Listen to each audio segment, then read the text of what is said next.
Hey guys, welcome back to the channel. This is story about what if Naruto awakens his lost clan's bloodline abilities part 1. Before I start, please do support for more amazing content and comments for part 2. Do consider to subscribe my channel and share my video to your friends and check out the description as well. Let's start the video. In the world of the shinobi there are 5 great shinobi nations. The land of fire, the land of earth, the land of wind, the land of lightning, and the land of water. Each one of these countries had a hidden village that trained future generations of shinobi, for in a world of shinobi numbers mean military strength. 16 years ago all 5 of these nations worked together on a secret project, but the project was taken too far, and when their research finally came to an end, when they came to understand why forbidden summoning jutsus are supposed to remain forbidden. For each hidden village a demon of terrible power was summoned. The only way to contain this terrible power was to destroy the demon's body and seal it inside a living vessel. These living vessels were known as Jinchuriki, meaning the power of human sacrifice. In the land of fire where our story begins, the most powerful demon in hell was summoned by mistake. This particular demon was known as the nine-tailed fox. The demon was so powerful just a movement of one of its 9 tails would cause a tsunami or earthquake. Many shinobi of the village hidden in the leaves died that day in order to protect the village, but in the end all of their ninja techniques and weapons proved useless. The 4th Hokage, who was the leader of the village and also the most powerful shinobi of the nation with all of his power, could not completely destroy the demon fox, but had only one option left. He quickly performed a forbidden jutsu and made a deal with the Reaper of Death himself. This deal was in exchange for the 4th Hokage's soul. The demon was defeated and sealed within his newborn son. For you see, the only way to seal a demon whose spirit is eternal is to seal it into a living vessel whose chakra coils had not developed yet, right before the Reaper of Death claimed his soul. The 4th Hokage took one last look at his son and said, "Forgive me, my son, my only wish is that you will be looked upon as a hero, not a relic of hatred." Although he saved the entire village and its future generation from the most powerful demon of hell, he unfortunately did not get his dying wish. 16 years have passed since the legacy of the 4th Hokage's heroics took place, and as for his dying wish, if you could only use one word out of every word imaginable to describe the childhood of the 4th Hokage's son, it would be this: hell. The 4th Hokage's only wish was that his son be looked upon as a hero. Instead, however, he was feared and hated for a reason he did not know. The reason he didn't know was because after the death of the 4th Hokage, the 3rd Hokage made a decree that this generation would be sworn by penalty of death to not tell the boy or anyone of the next generation that he is the living imprisonment of the 9-tailed fox demon spirit. The name of that boy was Naruto Uzumaki. And this is his story. The blonde-haired shinobi dressed in a black and orange jumpsuit leaped from tree branch to tree branch with much excitement as thoughts of returning home to the Hidden Leaf village filled his mind. A white-haired shinobi dressed in sage robes was simulating the other shinobi's method of travel and smiled as he saw the excited look on the face of his pupil. The white-haired man regained focus of what he was doing but lost it just as fast as it had came as his pupil said, "How much longer until we get there, pervy sage?" The white-haired man reacted to this comment with the utmost venom in his voice as he replied, "How many times have I told you to stop calling me that, Naruto?" Naruto sighed and responded, sorry, now please answer the question." Jiraiya looked annoyed as he said, "Just look ahead, Naruto, we're almost there." And soon enough, with a few more minutes, the gates of Konoha came into view. Naruto and Jiraiya casually walked through the front gates as they were having a debate of some sort. "There's absolutely no way. Blondes have it all."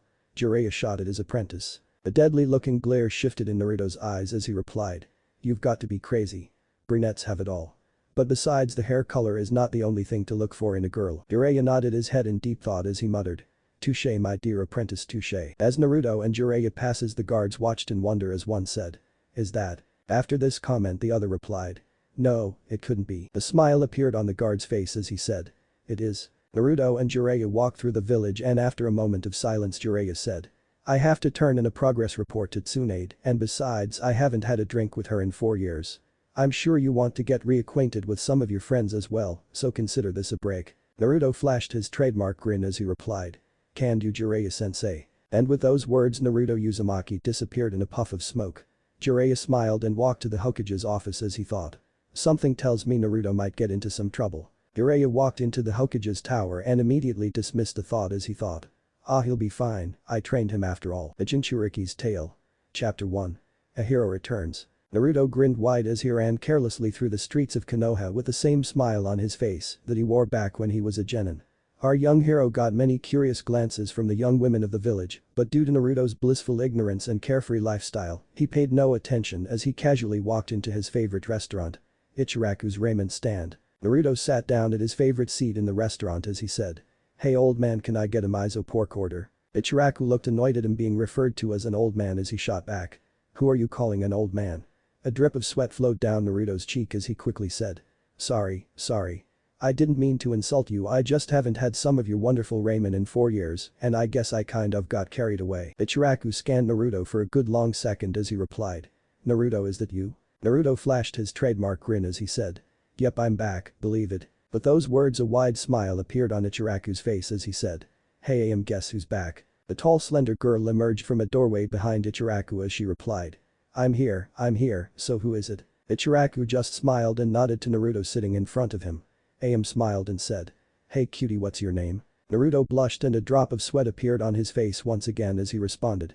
Am, I know I've been gone for a few years, but I thought you of all people would recognize you and your father's best customer. Am almost dropped the notebook and pen she was carrying as she said. Naruto. Is that you? When did you get so? Naruto seemed confused as he asked.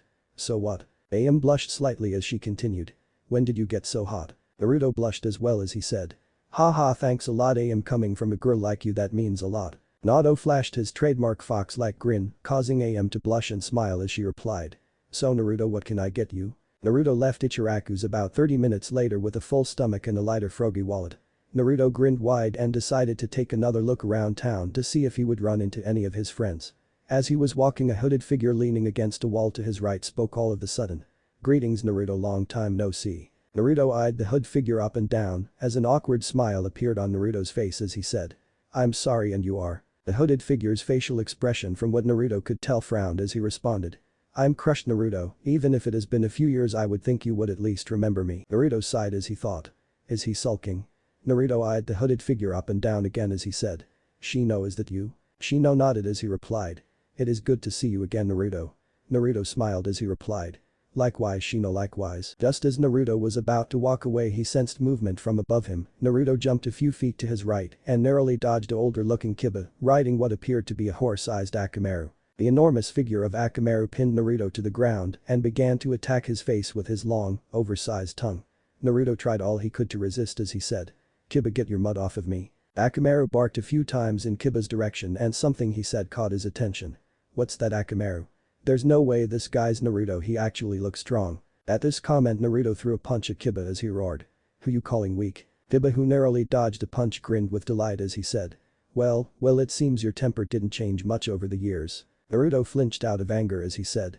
You haven't changed much either, have you, dog boy? Kiba twinged with anger from Naruto's comment as well as he said. What was that, Uzumaki? Naruto glared at his old friend as he said. What, you deaf to mud? They continued to stare each other down, and just as Naruto was about to dismiss himself and walk away, he heard a small scream behind him. Hinata was leaning against a wall from around the corner, she was breathing heavily as she thought frantically. Oh no, Naruto-kun's here. What do I do? What do I do? As if on cue Naruto's figure appeared next to Hinata without warning as Naruto said. Hey Hinata, what are you hiding here for? Hinata screamed out of surprise and without warning she passed out right there and then. Naruto looked concerned about Hinata as he said. Hinata, wake up. Are you alright? Naruto sighed and gently threw Hinata over his shoulder and began walking toward the way Kiba and Shino had been walking in.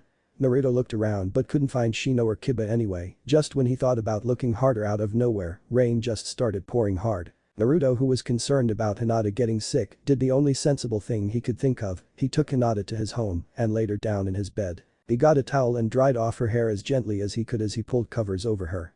He wiped rainwater from Hinata's face as he thought. Wow, Hinata sure got pretty, I wonder if other parts of her changed as well. After these dirty thoughts about his innocent friend, Naruto immediately whacked himself on his head to scold himself as he thought. How could I think about Hinata like that? She's the most innocent and nicest girl I know. Naruto sighed and walked into his bathroom as he thought.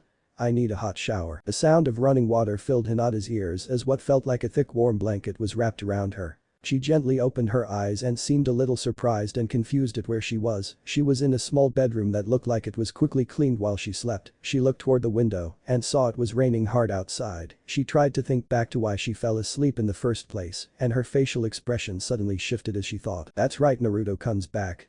And then the second he talked to me, Hinata clenched her fists as she thought. Damn it, Hinata. Why did you have to pass out in front of him like that? Her thoughts were suddenly cut off, however, as the bedroom door opened and Naruto emerged through the doorway wearing a tank top and boxers. Hinata's face turned a bright red as Naruto turned to her and said, Hinata, you're awake. She nodded and glanced from his boxers to himself, her face getting redder by the second. Naruto saw what she was staring at and quickly changed into a pair of jeans as he said, "I'm sorry Hinata, I didn't think you would be awake." Hinata just stared at him and nodded slowly. Naruto looked at Hinata curiously for a moment as he thought, why is she so nervous? Naruto caught Hinata's eye for a moment and asked, "Is something wrong, Hinata?" Hinata was shocked he could read her so well and turned away as she replied, "I'm fine Naruto, why do you ask?" Naruto grinned and said, "Because those are the first words you've spoken to me since I got here." Hinata blushed and got up and was about to go as she said, "Thank you very much for your concern Naruto, but I must be going now." Hinata took a step toward the door and her foot slipped. Right before she hit the ground Naruto had caught her bridal style, causing her face to turn a brighter shade of red than a tomato. He got her back on her feet and smiled as he said, "You should be more careful Hinata." Hinata smiled and nodded. After that the rain had stopped and Naruto and Hinata had their farewells.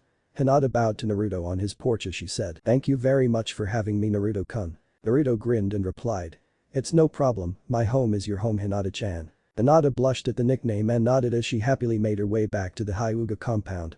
Naruto after seeing Hinata off made a quick ramen dinner and practiced his sealed jutsu training before lying down. Naruto closed his eyes slowly as his consciousness slowly flowed into the realm of dreams. Naruto walked through what appeared to be a long and dark corridor that almost seemed familiar. He saw a red glow and turned a corner and in front of him laid an enormous cage with a powerful seal placed on it. Naruto approached it as if stuck in a daze as he began to walk toward the red glow behind the cage. An enormous pair of demonic-looking eyes appeared along with a set of claws that went through the cage bars so fast if Naruto had not jumped back a moment earlier that one claw could have went right through him like a hot knife through butter. Naruto awoke from his daze and stood up and looked at the fox right in the eyes and said, "I don't need your power anymore." The fox laughed at his vessel of imprisonment as he said, "Your weak show them our power with my chakra you could achieve anything. The possibilities are endless." Naruto glared at the fox with enough killing intent to catch the fox's attention as Naruto said, "You think I give a fuck what you think you demon?" His glare intensified as he said, "They sealed you inside of me to use me as a weapon, but I don't need your power I can become Hokage and protect my loved ones all on my own." The fox merely continued to laugh. After a moment the fox said, "You a mere mortal who can't even save the Uchiha traitor you call a friend and you still go on about being Hokage, and with all that said you have the nerve to even compare my power to yours. Comparing our power is like comparing an iceberg to an ice cube. That's how weak and pathetic all you humans are." Naruto walked away at this point as he turned one last time and said, "I no longer need your power, rot in that cage you stupid fox, and I know you won't cut your chakra off from mine, because if I die you die as well, it would be best to remember that." As Naruto's figure disappeared from the room the Kyuubi's cage was in the nine-tailed fox demon gritted its fangs as he muttered, "Just you wait I will destroy all that you hold precious Naruto Uzumaki." Naruto slowly opened his eyes as sunlight leaked through his blinds, slowly rose out of his bed, grabbed his clothes and made his way to his shower.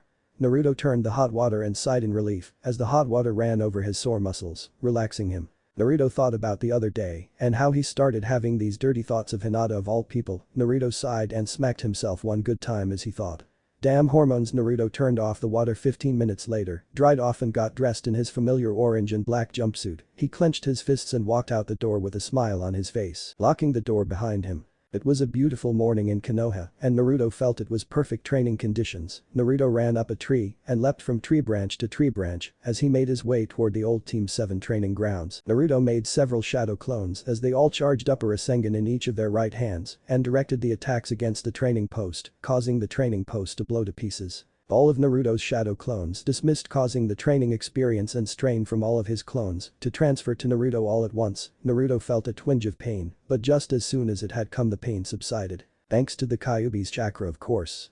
Naruto got up and brushed himself off, got up, leaped from tree branch to tree branch as he made his way into the village for some well-needed and forgotten breakfast. Naruto, who was usually a sucker for ramen any time of the day, suddenly had an urge to grab a bite to eat someplace else. As Naruto was walking he came across a tea shop. Naruto peered inside and from what he could tell they served rice cakes and tea. Naruto, who had just convinced himself to try something new, sighed and walked through the front door as he thought, why the hell not? Naruto walked through the front door and sat down at a nearby table. A cute hostess made her way over to his table, pulled out a pad and paper out of her robe and asked, "What can I get you cutie?" Naruto smiles and nervously scratches the back of his head as he replied, "Tea and some rice cakes please." The hostess smiled sweetly and winked at him as she said, "I'll see what I can do." Naruto smiled and laid back in his comfortable cushion as he took a look around the tea house. In the many tables sat countless couples on dates. At this sight a lingering glint of loneliness could be seen. His mood suddenly shifted however as his cute hostess appeared with a cup of hot tea and rice cakes on a tray. Naruto smelled his hot food and took a bite. After he swallowed he turned to face his cute hostess and said.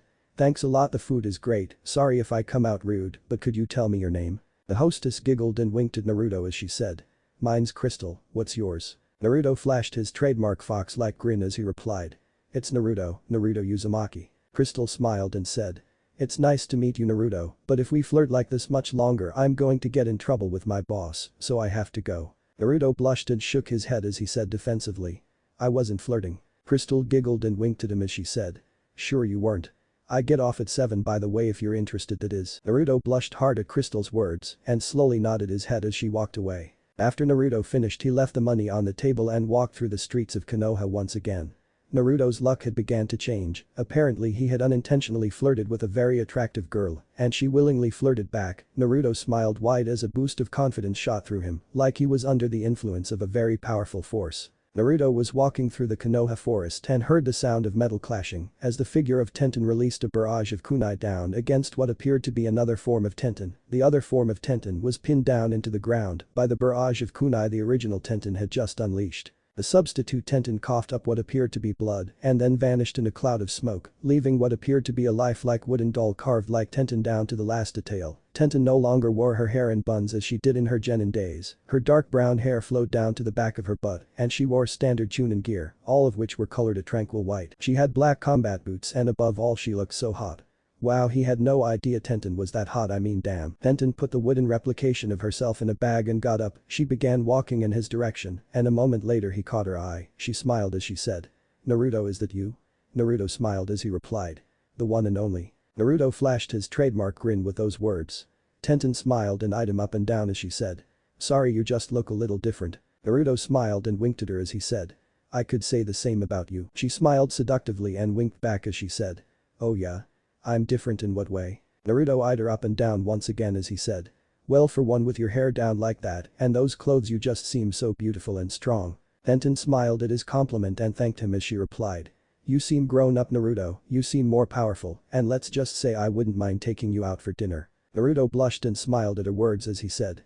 Don't be silly, I'd be the one taking you out. She smiled as she said. Deal. Naruto smiled and saw it was still the early afternoon. He turned to Tenten with the same grin as before and said. It's been great catching up, Tenten, I'll see you around. Tenten smiled and nodded as she replied. Yeah, it has, see you, Naruto. Naruto turned and headed back toward the village, whereas Tenten had separated in a different route to the other side of the village. Naruto had walked back to his apartment, unlocked it, went inside and decided to take a shower.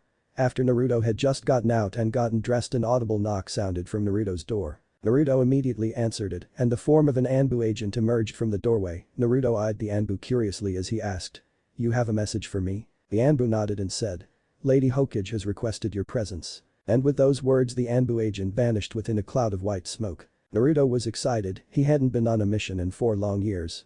He could finally show some results of his training, maybe it would be a rescue mission.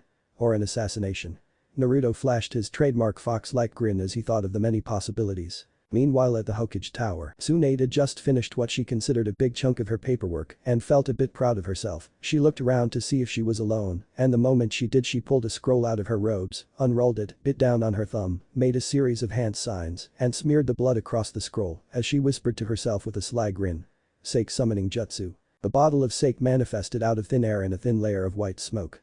Tsunade took a swig and after a long sip or two, she sealed the half bottle of sake back in its scroll for another day such as this. She sighed and after a moment of silence a knock was heard from the other side of Tsunade's office door. Ino emerged from the doorway and walked inside as she asked.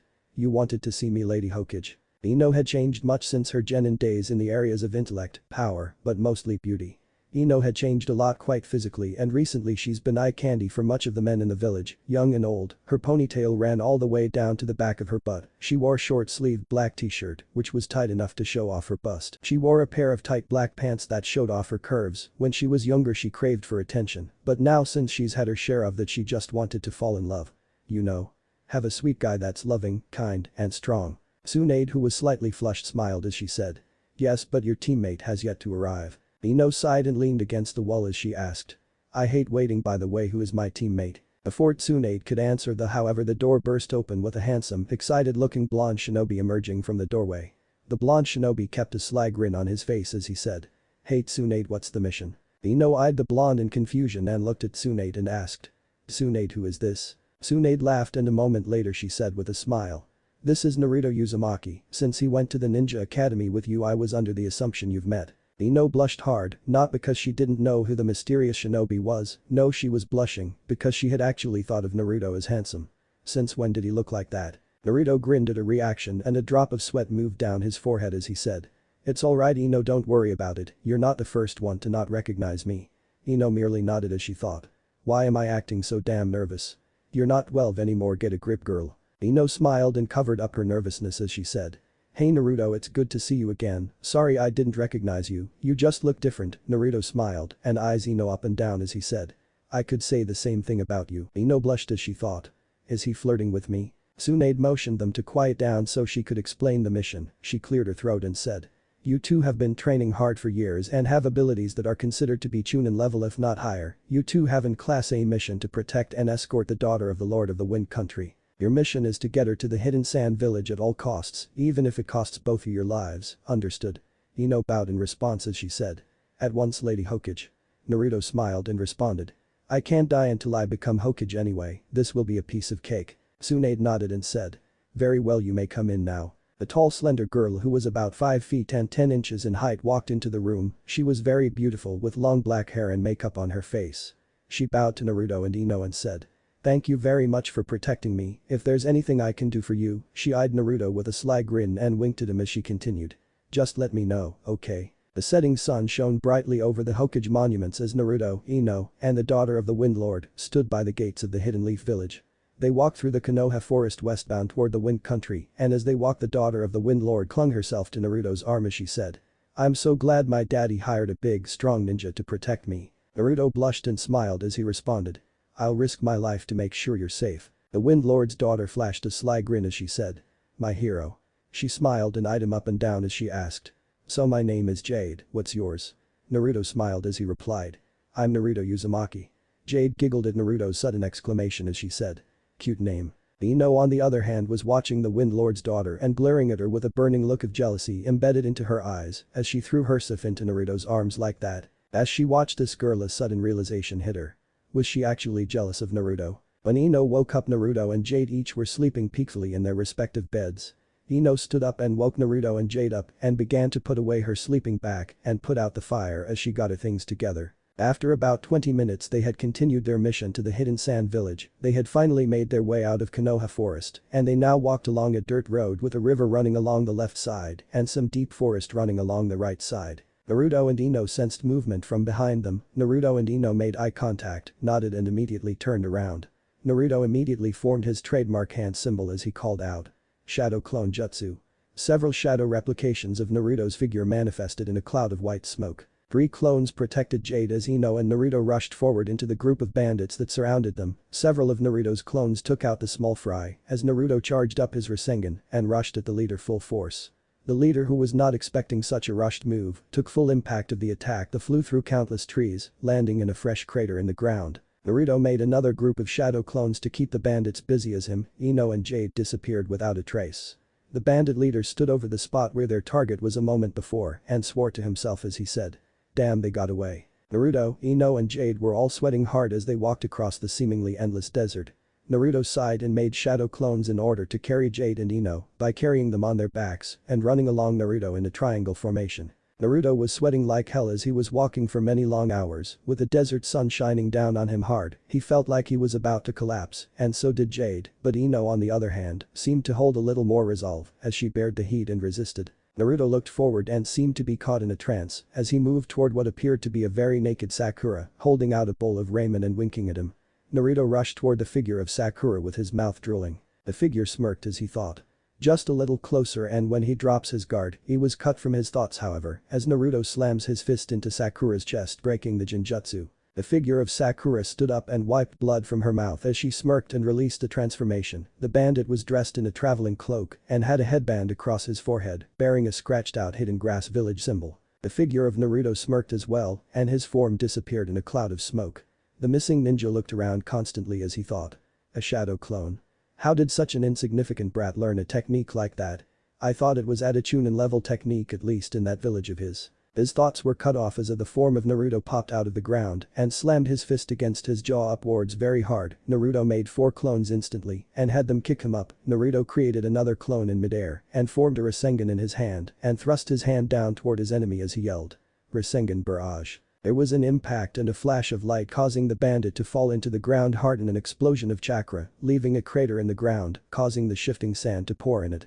The wounded ninja struggled to move out of the crater but kept slipping. Naruto threw a kunai right through the man's chest and watched him die just to make sure. After he was sure he had finished his enemy, he began to walk away as he calmed himself down from the adrenaline pumping through his blood at the moment, along with a hint of bloodlust coming from the nine-tailed fox's presence. Ino and Jade came out of hiding along with the clones of Naruto protecting them. They both rushed over to him as they said, "Naruto, are you alright?"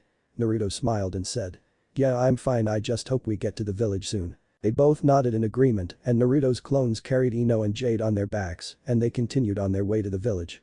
After another hour the protective valley surrounding the village came into view. Naruto grinned as him and his clones dashed toward the village. The guards noticed them coming at once and eyed them suspiciously. As soon as they saw the Wind Princess, however, they realized they were the shinobi hired to escort the princess back from the village hidden in the leaves. They immediately escorted them into the village as they led them to the Kazukige's office. Gaara had just finished the day's paperwork when an audible knock sounded from the other side of his door. Gaara eyed the door for a moment as he called out, "Come in." A Sand Chunin walked in and bowed as he said, "Lord Kazukige, the Leaf Village shinobi escorting the Wind Lord's daughter have arrived." The good news that their lord's daughter had arrived unharmed brought a genuine smile to the young Kazukige's face as he replied, "Very well, you may send them in." The Sand Chunin stood up, bowed once more and disappeared in a cloud of smoke as he said, "At once, Lord Kazukige." Ino was watching from afar as Naruto and Jade said their goodbyes. Naruto smiled and said, "Well, I promised I'd get you here safely and I did." She smiled and said, "I really appreciate it, Naruto. It was great to meet you, you're going to make some girl very happy someday." She winked at him as she said that. Naruto blushed and smiled as he replied, "You think so?" She smiled even wider and kissed him on the cheek as she whispered, "I know so." And with those words the Wind Princess walked out of sight. Naruto turned and caught Ino's eye as he asked, "You ready to go?" She nodded and they both turned to leave when a voice sounded behind them. "Wait." Naruto and Ino turned and came face to face with a Sand Chunin who said, "The Kazukige requests your presence." Naruto and Ino both made eye contact, nodded to each other, and followed the Sand Chunin in understanding. Gaara sat in his chair patiently, meditating as he watched a flock of birds fly by. He was interrupted from his daze, however, as an audible knock sounded from the other side of his office door. He smiled and said, "Let them in, please." The door opened and the form of Naruto and Ino emerged from the doorway with a slight nervousness shared between them. They closed the door behind them and Naruto broke the silence. "So you wanted to see us, Lord Kazukige?" The chair turned and Gaara smiled at Naruto as he said, "No need to be for formal, Naruto, we are friends after all." Naruto's jaw dropped as he stared at Gaara, pointing his finger in his direction as he said, "You're the Kazukige." Gaara nodded and a look of jealousy lit across Naruto's face. Ino saw this and giggled as Naruto said, "Just you wait, Gaara, I'll be Hokage soon enough." Gaara laughed as he said, "Any doubts of you reaching your dream aren't going to come from me." Naruto flashed his trademark fox-like grin as he said, "Hey Gaara, it was really nice to see you again, but me and Ino have to start heading back to the Hidden Leaf Village." The Kazukige nodded in return as he replied, "Likewise, Naruto, if I return to Konoha for a diplomacy mission I'll be sure to stop by and say hi to you." Naruto smiled and said, "That'd be great, Gaara, I'm glad you found your place among your village." Gaara smiled warmly as he said, "And I hope you find yours." Naruto smiled as he said, "I already have." Gaara walked Naruto to the door of the Kazukige building. Naruto waved his hand and started walking with Ino as they began their trip back to Konoha. Tsunade sighed and took another shot of sake as her workday had come to an end. After many hours her Aunt Shizune had managed to finish the day's paperwork and you couldn't really blame anyone her age for wanting a drink after such a stressful day. All of a sudden there was the sound of tapping glass and Tsunade walked over and opened the window. A hawk entered through the window and held out its leg so Tsunade could untie the letter from its leg. As soon as the removal of the letter was completed, the bird went to the Konoha birdhouse for some food and water before flying back to the land of wind. The Hokage scanned the letter and a smile came across her face as she set it down. A knock sounded from the Hokage's door and Tsunade called out, "Come in." The office door opened and Kakashi emerged from the doorway as he said, "Yo. Lady Hokage." Tsunade smiled as she replied, "What is it, Kakashi?" Kakashi's facial expression reflected concern and worry as he said, "It's about that mission you sent Naruto on." Tsunade grinned and cut him off as she said, The mission was completed a few hours ago. Jade, the daughter of the Wind Lord, has successfully been escorted to the Hidden Sand Village, and Naruto and Ino are on their way back to Konoha right now. Kakashi sighed out of relief as he replied. That's great to hear. Tsunade saw the foreboding expression on Kakashi's masked face as she asked. What is it about Naruto you're so worried about? Kakashi looked away and a dark look appeared on his face as he said. It's the Akatsuki, they're on the move. Naruto and Ino watched the stars as they camped out in the woods, a small fire burning to keep them warm. Naruto seemed to doze off and enjoy the heat of the fire as he closed his eyes, yet remained awake just in case. After what felt like an eternity of silence, Ino spoke up. The stars look beautiful tonight. Naruto smiled and fell into a daze as his gaze deepened. He turned to Ino with a grin as he replied. They sure are. Naruto smiled and gazed down into the fire. His eyes happened to wander over to the form of Ino being illuminated by the brilliant flame. Ino caught his line of sight and flashed a sly grin as she said. Yes, Naruto. Naruto quickly looked away, trying to cover the blush that crept across his face. Before Naruto knew it, Ino had come and sat down closer to him. He eyed her nervously as he said. Yes, Ino. Ino smiled and rested her head on his shoulder as she said. You know, Naruto, I've thought a lot about you on this trip. A bead of sweat dripped down Naruto's neck as he replied. Oh yeah? What about me? Ino slid into Naruto's lap and straddled him as she leaned her head in and whispered. No, Naruto, I've thought about you a lot this whole trip. Naruto blushed furiously as he said. Ino, tell me, why do you like me? A stunned Ino wasn't expecting the question. She herself didn't know what drove her to do what she did, but a mixture of jealousy and longing seemed to develop some kind of connection. She bit down on her lip as she said. Well, to be honest, I saw you and Jade the other night and She painfully swallowed her pride as she said. I got jealous of you and her. Naruto sighed and looked away from her as he said. Listen, Ino, you're a wonderful girl, and I'm positive you'll make a great guy happy, but the truth is I've never really had anyone, not a parent, let alone a girlfriend or lover, so to tell you the truth, I'm not quite that sharp in the subject of romantic relationships, but I do know that shallow feelings like jealousy aren't going to cut it for me. There's no point in any form of lust or longing if there's no love behind it. Then again, I guess you could say I don't know what love is. Naruto's words in Ino's world had ruined the moment, but then again what he said did have a deep truth to it. What is lust without love? Just empty emotions. Ino looked down and said. I'm sorry, Naruto, you're right. Naruto decided to change the subject as he flashed her a warm smile and said. Ino, you know we'll always be friends, right? And to be honest, I won't mind if we become more than friends someday. I just wish I could meet someone who truly cares for me. Ino had no idea Naruto had been through so much pain. She knew he was always alone in the academy, but growing up as an orphan without parents or anyone who cared for you, that must have been a living hell. Ino had returned to her position of her head on Naruto's shoulder. A shocked and confused Naruto was about to say something, but before the words left his mouth, Ino had tears in her eyes as she said. Your childhood must have been a living hell. How could anyone live a life like that and turn out the way you are? Naruto's eyes widened at her words as he said. Ino. An unseen force tilted Naruto's head and he leaned in to meet his lips with Ino's. About halfway there, Naruto sees a glint in the darkness and threw himself and Ino to the ground as he yelled. Look out. A barrage of kunai symmetrically aligned themselves in an odd shape in the spot he and Ino had been a moment earlier. Naruto got up and looked around the battlefield and formed his cross-hand seal as he called out.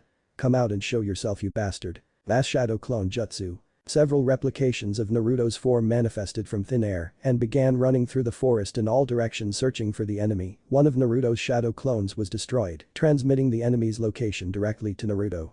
Naruto made another army of clones as he rushed toward the enemy's hiding place. Shit. Muttered the missing ninja as he turned to make his escape. His escape was cut short, however, as a fist impacted him hard on the face, sending him flying into a tree. Naruto propped the man up and held a kunai to his throat as he said darkly. Listen, this is how it's going to work. You're going to tell me who you're working for and what you know, and in exchange I won't slit your throat. Sound like a deal? The missing ninja nodded as slowly as he could. Naruto did receive a small piece of valuable information on who hired the man, but not much. All the details he gave were one of them wore a straw hat with eyes that could have easily belonged to a demon, and a man whose figure resembled a shark who was carrying a powerful sword. He also noted that the figures each wore a black robe with red clouds embodied in the cloak's design. They had hired them to see his potential. From what the man told him, the ones who hired him belonged to a mysterious organization known as the Akatsuki. Unfortunately, the name was all he knew. Now Naruto had promised the man he would spare his life if he gave him the information he wanted, but Naruto couldn't do it. He killed the man to protect his and Ino's lives as they rushed faster in the direction of Konoha, in desperate hope that someone from the village would come to their rescue. Because if Naruto's opponents were S-class missing ninja, him and Ino didn't stand a chance in the world. Naruto may have a hope of survival, but he can't protect Ino and himself at the same time. Kakashi and Guy were running through a dark forest at top speed, looking desperately for any sign of them. Out of frustration, Kakashi motioned Guy to stop for a moment as he pulled a scroll out from his clothing, bit down on his thumb, and spread blood across a seal as he said. Summoning jutsu. Ninja hounds. In a puff of smoke 8 ninja hounds manifested around the copycat ninja. Kakashi eyed his hounds and let them smell 2 objects, each holding a faded chakra signature from Ino and Naruto. In silent understanding the hounds took off, leaving Paku and a small white hound who jumped on Kakashi's shoulder and Guy's shoulder to help them on their search. Kakashi turned to Guy and said. Let's split up, give a surge of chakra if you encounter the enemy or if you find Naruto or Ino. I gave the copycat ninja his infamous nice guy pose and said. At once my eternal rival. And with those words, Guy went speeding off in the distance using Kakashi's ninja hound senses to locate his target. Kakashi using Paku's ability sped off in search of his comrades as he thought. Hold on Naruto, we're coming. Naruto and Ino barely dodged another barrage of kunai as they ran frantically for their very lives. Naruto swore under his breath as he made 5 shadow clones to distract the enemy. He used a transformation jutsu on one of his clones to look like Ino as they made their way from the battlefield with as much discretion as possible. His plan was easily shattered however due to the level of abilities their pursuers possessed. Damn, how could a simple escort go so wrong? Flashback. Naruto and Ino had walked into town in order to gather supplies for their journey back. They knew they should probably be putting more effort into getting back than their health, but Ino was beginning to feel weak and Naruto had to admit he was sick of those nasty food pills Tsunade had supplied them with. Just as they were leaving town, 2 figures clad in black cloaks embedded with red clouds appeared. One of them removed a straw hat from its head and had eyes similar to Sasuke's. He looked at him and said. Uzumaki Naruto, you are to come with us. And flashback. Naruto was running out of options. He bit down on his thumb and slammed his hand down to the ground as he said. Summoning jutsu. A medium-sized toad clad in armor appeared from a cloud of white smoke. He stood between Naruto, Ino, and the enemy. The toad grinned and turned to Naruto as he said. Long time no see kid, what can I do for ya? Naruto nodded and gestured to the unconscious form of Ino in his arms and said. Keep the enemy distracted, I cannot allow my ally to die. The toad nodded in understanding and held its ground as he said. Make a run for it kid. I can't bear and watch an innocent girl die at the hands of such evil men. Naruto nodded and ran as hard and far as his legs would take him. Just as his stamina was about to die down, Naruto closed his eyes and said to himself. Okay you stupid fox. If you can hear me, lend me your strength. The Kyuubi's eyes glowed a blood red from behind the seal and his chakra began to seep out into Naruto's body as he said. May you put my power to good use mortal. And with those words the demon returned to its slumber. Naruto's eyes shot open and shifted to a blood red as demonic red chakra began to pour from his body. The whisker-like birthmarks on his cheeks became more defined and his fingernails and teeth made a monstrous transformation into razor-sharp claws and fangs. With an explosion of chakra, Naruto picked up speed and raced in the direction of Konoha while carrying an injured Ino on his back. Naruto glanced behind him and his facial expression shifted to one of horror as a kunai was embedded in Ino's back, leaving a deep puncture wound. Naruto had no experience in medical ninjutsu, but he knew if he did nothing Ino was going to die, so in an act of desperate measures, Naruto injected a small amount of the demon fox's chakra into her chakra circularity system. Although he could see her wincing in pain from the chakra, her wound momentarily closed and her bleeding stopped, allowing Naruto to once again keep running as fast as he could. 4 hours later of maintaining the same speed and Naruto found himself in Konoha Forest. He desperately ran into the thickness of the woods, hoping for cover as he could sense his enemies growing closer. Naruto placed Ino's body inside a hollow tree as he poured some water in her mouth to let her drink. Naruto closed his eyes and cut off his chakra flow as he thought desperately. Tsunade, I hope you sent someone to our aid because if those Akatsuki members make it here, me and Ino are as good as dead. Itachi followed behind Kisame as he held his sword in front of him, his eyes closed in concentration. Itachi merely looked away and asked. Found his trail yet Kisame? Kisame smirked and strapped his sword on his back and began walking with Itachi into the thick woods as he said. My sword savors the trail of chakra the Uzumaki kid left behind, it must belong to the Biju. Itachi nodded and followed Kisame as he said. More the reason to go ahead and capture the Jinchuriki. Naruto was breathing heavily as he struggled to stay awake. His eyelids began to feel heavier and heavier, but he knew he couldn't pass out because the moment he did he failed his duty to protect his comrade. To hell with his own life, if Ino didn't come out unscathed, Naruto would never be able to forgive himself. He found his resolve and created spikes of the demon's chakra to keep himself from falling unconscious. He heard movement and readied a kunai in his hand as he stands up and prepares to defend Ino and himself. He turns his head around the corner and without a second's warning, he locks gazes with Itachi and found himself wandering through those eyes of his, blood-red pupils with 3 dots spiraling around the center. Just like the Sharingan. Naruto lunged at Itachi ready to strike. He stabbed his kunai into the form of Itachi, only to have his body become a flock of crows that began to disperse. Naruto opened his eyes very suddenly and coughed as he felt a slender blade pass through his flesh, leaving a pool of his crimson-textured blood pouring down his body from his open wound. Itachi stared down at his prey and said, "My Genjutsu is too powerful for a mere genin. Even a true shinobi knows when a situation is hopeless." Naruto's face was wiped blank and replaced with a foreign facial expression that reflected amusement and excitement. The form of Naruto stood up and began to laugh maniacally as a look of absolute bloodlust lay embedded in his fiery red pupils as he eyed his enemy. Itachi seemed curious at the young Jinchuriki's sudden shift in actions and asked, "What's so funny, Naruto Uzumaki? Do I need to damage your body more to convince you that you can never win?" The figure of Naruto stopped laughing and broke into a dark smile as he repeated, "Naruto.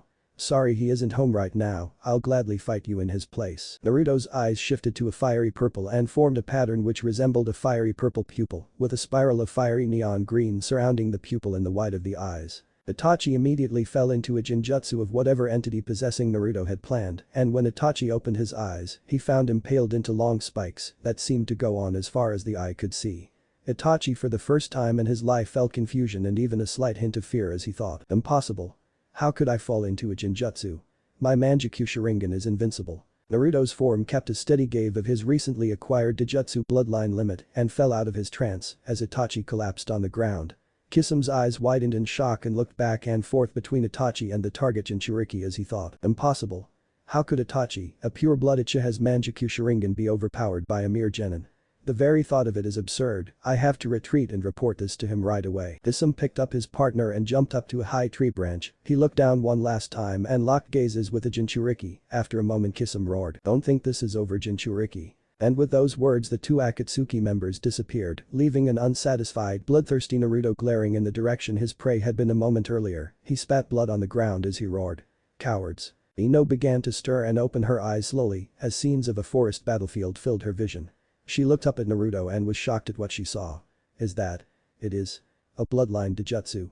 Naruto's possessed form tried to make a step forward, but all of a sudden a straining expression appeared on his face. His eyes shifted back to their usual sky blue, and he fell down on the ground face first. Ino rushed over to him as she called out, "Naruto. Naruto, are you alright? Say something to me." Ino sensed two chakra signatures coming toward her. They felt familiar, though can it be the forms of Guy and Kakashi appeared by her side in a swirl of leaves and took a look at their surroundings to confirm a battle had indeed taken place. Guy and Kakashi's eyes fell on Ino and they asked together, "What happened, Ino?" Ino took a breath and calmed down as she replied, "Naruto was protecting me while I passed out, I'm assuming, but as for what happened you'll have to ask him, but as you can tell from his state he needs medical attention before that." Kakashi nodded and carried Naruto's body on his back as Guy did the same with Ino to ensure they made it back protected and swiftly. And in a blur of speed the two jounin began racing toward Konoha. Ino laid awake in her hospital bed late at night. The doctor had told her she was fine and could go home, but he recommended a night's rest due to the circumstances of the mission. She could explain. Naruto was still out cold due to chakra exhaustion, which made Ino feel a little guilty. The guilt was only a small portion of what had made her want to stay, however. She felt this unfamiliar urge to be by Naruto, and she couldn't also help but felt like her, and Naruto had grown a closer if not just a little, and he even allowed her to make this change. To make her a better person, she had to thank Naruto somehow. The next day Naruto slowly opened his cerulean blue eyes as the scene of a hospital filled his vision. He got up from his bed and found his clothes patched up, cleaned, and folded neatly in a stack on a nightstand next to his hospital bed. After he got dressed he was about to jump out the window like he always did when he realized Ino was asleep in the bed next to his. He walked over and smiled in relief as he thought, "I'm glad she's safe." He smiled and continued to watch her as memories of the mission suddenly filled his mind. He slid the fingertip of his forefinger across her silky soft skin of her cheek, leaned down and kissed it ever so slightly and whispered, "I'm glad you're safe, Ino." And with those words Naruto vanished from the hospital to get some well-deserved Ichiraku's ramen. And of course to pay Tsunade a visit to Tsunade so she could make sense of that dream. Flashback. Naruto was walking through his inner world, but something was different. The dark sewer he entered the first time he met the Kyuubi was replaced by a temple with all the walls made of white marble. He was walking forward and to his left was the cage that contained the Kyuubi, but his intuition told him to walk forward instead. He walked into a dimly lit circular room with many cages lined up along the walls with words placed over each cage. With further inspection he reads that different emotions and states of being were placed over each cage, for example, bloodlust, darkness, light, anger, sadness, hatred and love. Naruto walked up to the cage with the word bloodlust placed over it and looked inside and was shocked at what he saw. There were smaller forms of the fourth Hokage's seals placed over each one of the cages, but this one in particular had a crack in it, allowing its chakra to leak out. Bloodlust Naruto, realizing he was being watched, turned around and met gazes with Naruto, his eyes widened in shock as he said. "You? What do you want?" Naruto eyes his ego clone in disgust as he said. "Why did you take my body over during the mission?" Bloodlust Naruto laughed at Naruto as he repeated. "Why? I'll tell you why. Your mind was too weak to use your bloodline Dijutsu, so I gave you a little push." Naruto was impacted by his clone's words as he asked. "I belong to a clan and have an eye technique like Sasuke's Sharingan." His clone eyes him with equal curiosity as he nodded and replied. "If you mean the Uchiha, then yes, your bloodline limit is in fact more powerful than the Uchiha's and the Hyuga's abilities. No wonder you have no knowledge of it, your clan was the most feared, although regrettably you are the only one of your clan left." Naruto made a weak smile and his only reply was. "I see." Naruto knew his entire left, he was the last of whatever ninja family he belonged to. There were no ninja in the history of Konoha that even resembled him, let alone shared the same last name. As his thoughts faded away, so did the dream, and the next thing he knew, a bright white light had filled his vision. Flashback end. Ino was having the most wonderful dream about Naruto. He was standing over her bedside and leaned in and kissed her cheek as he whispered. "I'm glad you're safe, Ino." It was the best dream she had in a while, unless Ino rose out of bed and put her hand to the spot Naruto had touched her cheek as she thought. Was that real or am I imagining things? Naruto was walking toward the Hokage tower with a wide fox-like grin on his face and a full stomach. He was having a great day, he made sure Ino had made it back safely, and he got a full meal of ramen on the house. His smile seemed to get even wider with every step he took as he walked into the Hokage's tower and made his way up the stairs to Tsunade's office. Naruto took a breath and knocked on the door as he leaned against a wall with his arms folded and his eyes closed. A moment later, Tsunade's voice called. "Come in." Naruto opened the office door and walked inside as he made his way towards Tsunade's desk. Tsunade eyed his expression of happiness mixed with a slight hint of confusion. Seeing this, she asked. "Is something wrong, Naruto?" Naruto nodded and proceeded to tell Tsunade every detail of his dream. After he had finished his story, Tsunade had her arms crossed and her eyes shut deep in thought. After a moment she opened her eyes and said. "Naruto, come with me." Naruto eyes the slug Sannin in confusion as he asked. "Why?" Tsunade, annoyed with his curiosity, ignored the question and replied. "Just follow me." As she began to walk away, Naruto followed her to what appeared to be a blank wall in an empty office. She closed her eyes and said. "Genjutsu release." The wall glowed a bright white light, and when they could see again, a safe was embedded in the wall with a powerful seal placed over it. Naruto eyes the seal in wonder, and Tsunade approached the seal and bit down on her thumb and smeared some blood across it as she explained. "Only the Hokage can break and place this seal." The safe creaked open, revealing a jar full of scrolls. After about 5 to 10 minutes of looking for something, Tsunade pulled a scroll out of the jar and exclaimed. "Found it." She put the jar back in the safe and replaced the seal and Genjutsu over the wall as she handed the scroll to Naruto. Naruto took a quick look at the scroll and was shocked at what he read. Ino stood up and got dressed and began to walk to the front desk to check herself out as he mind wandered back to her blonde comrade. "I wonder how he's doing and what was with that clan Dijutsu. I thought only the Uchiha and Hyuga possessed eye techniques." She was broken from her thoughts, however, as she saw Sakura while walking out of the hospital. She stopped in front of her and said. "Hey Sakura, if you're not too busy, could I talk with you?" Sakura was a little confused by Ino's sudden need to have a talk with her, and she replied. "Sure Ino, what is it?" Ino looked on the ground and blushed slightly as she said. "It's about Naruto." Sakura was even more confused than before as she asked. "What about Naruto?" Naruto couldn't believe it. If there truly was an Uzumaki clan, then the dream earlier had not truly been a dream. He had entered his own mind, like when he talked to the Kyuubi, he was sure of it.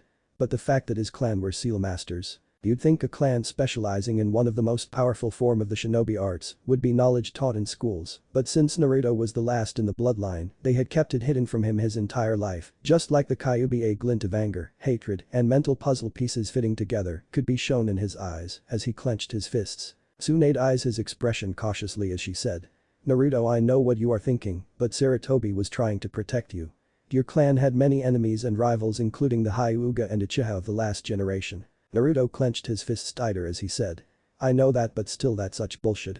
They treated the traitor bastard Sasuke like he was a hero or something just because of his clan, and you're telling me I belong to a clan too? Well, I was treated like shit my entire life." Naruto, not wanting an answer to his own question, turned his back and said. "Sorry for shouting, Tsunade, I need some time to think." And with those words, Naruto disappeared from the Hokage's office. And that's what happened. Ino finished, leaving an awed Sakura on the other end of the conversation. Sakura giggled as she said out loud. Naruto and a princess, huh? I guess that would have made me a little jealous too. Ino shook her head and blushed as she said.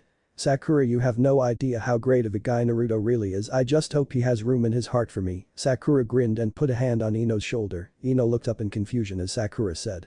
He has the biggest heart out of all the guys I've ever met, you should give him a chance. Ino smiled and stood up as she said.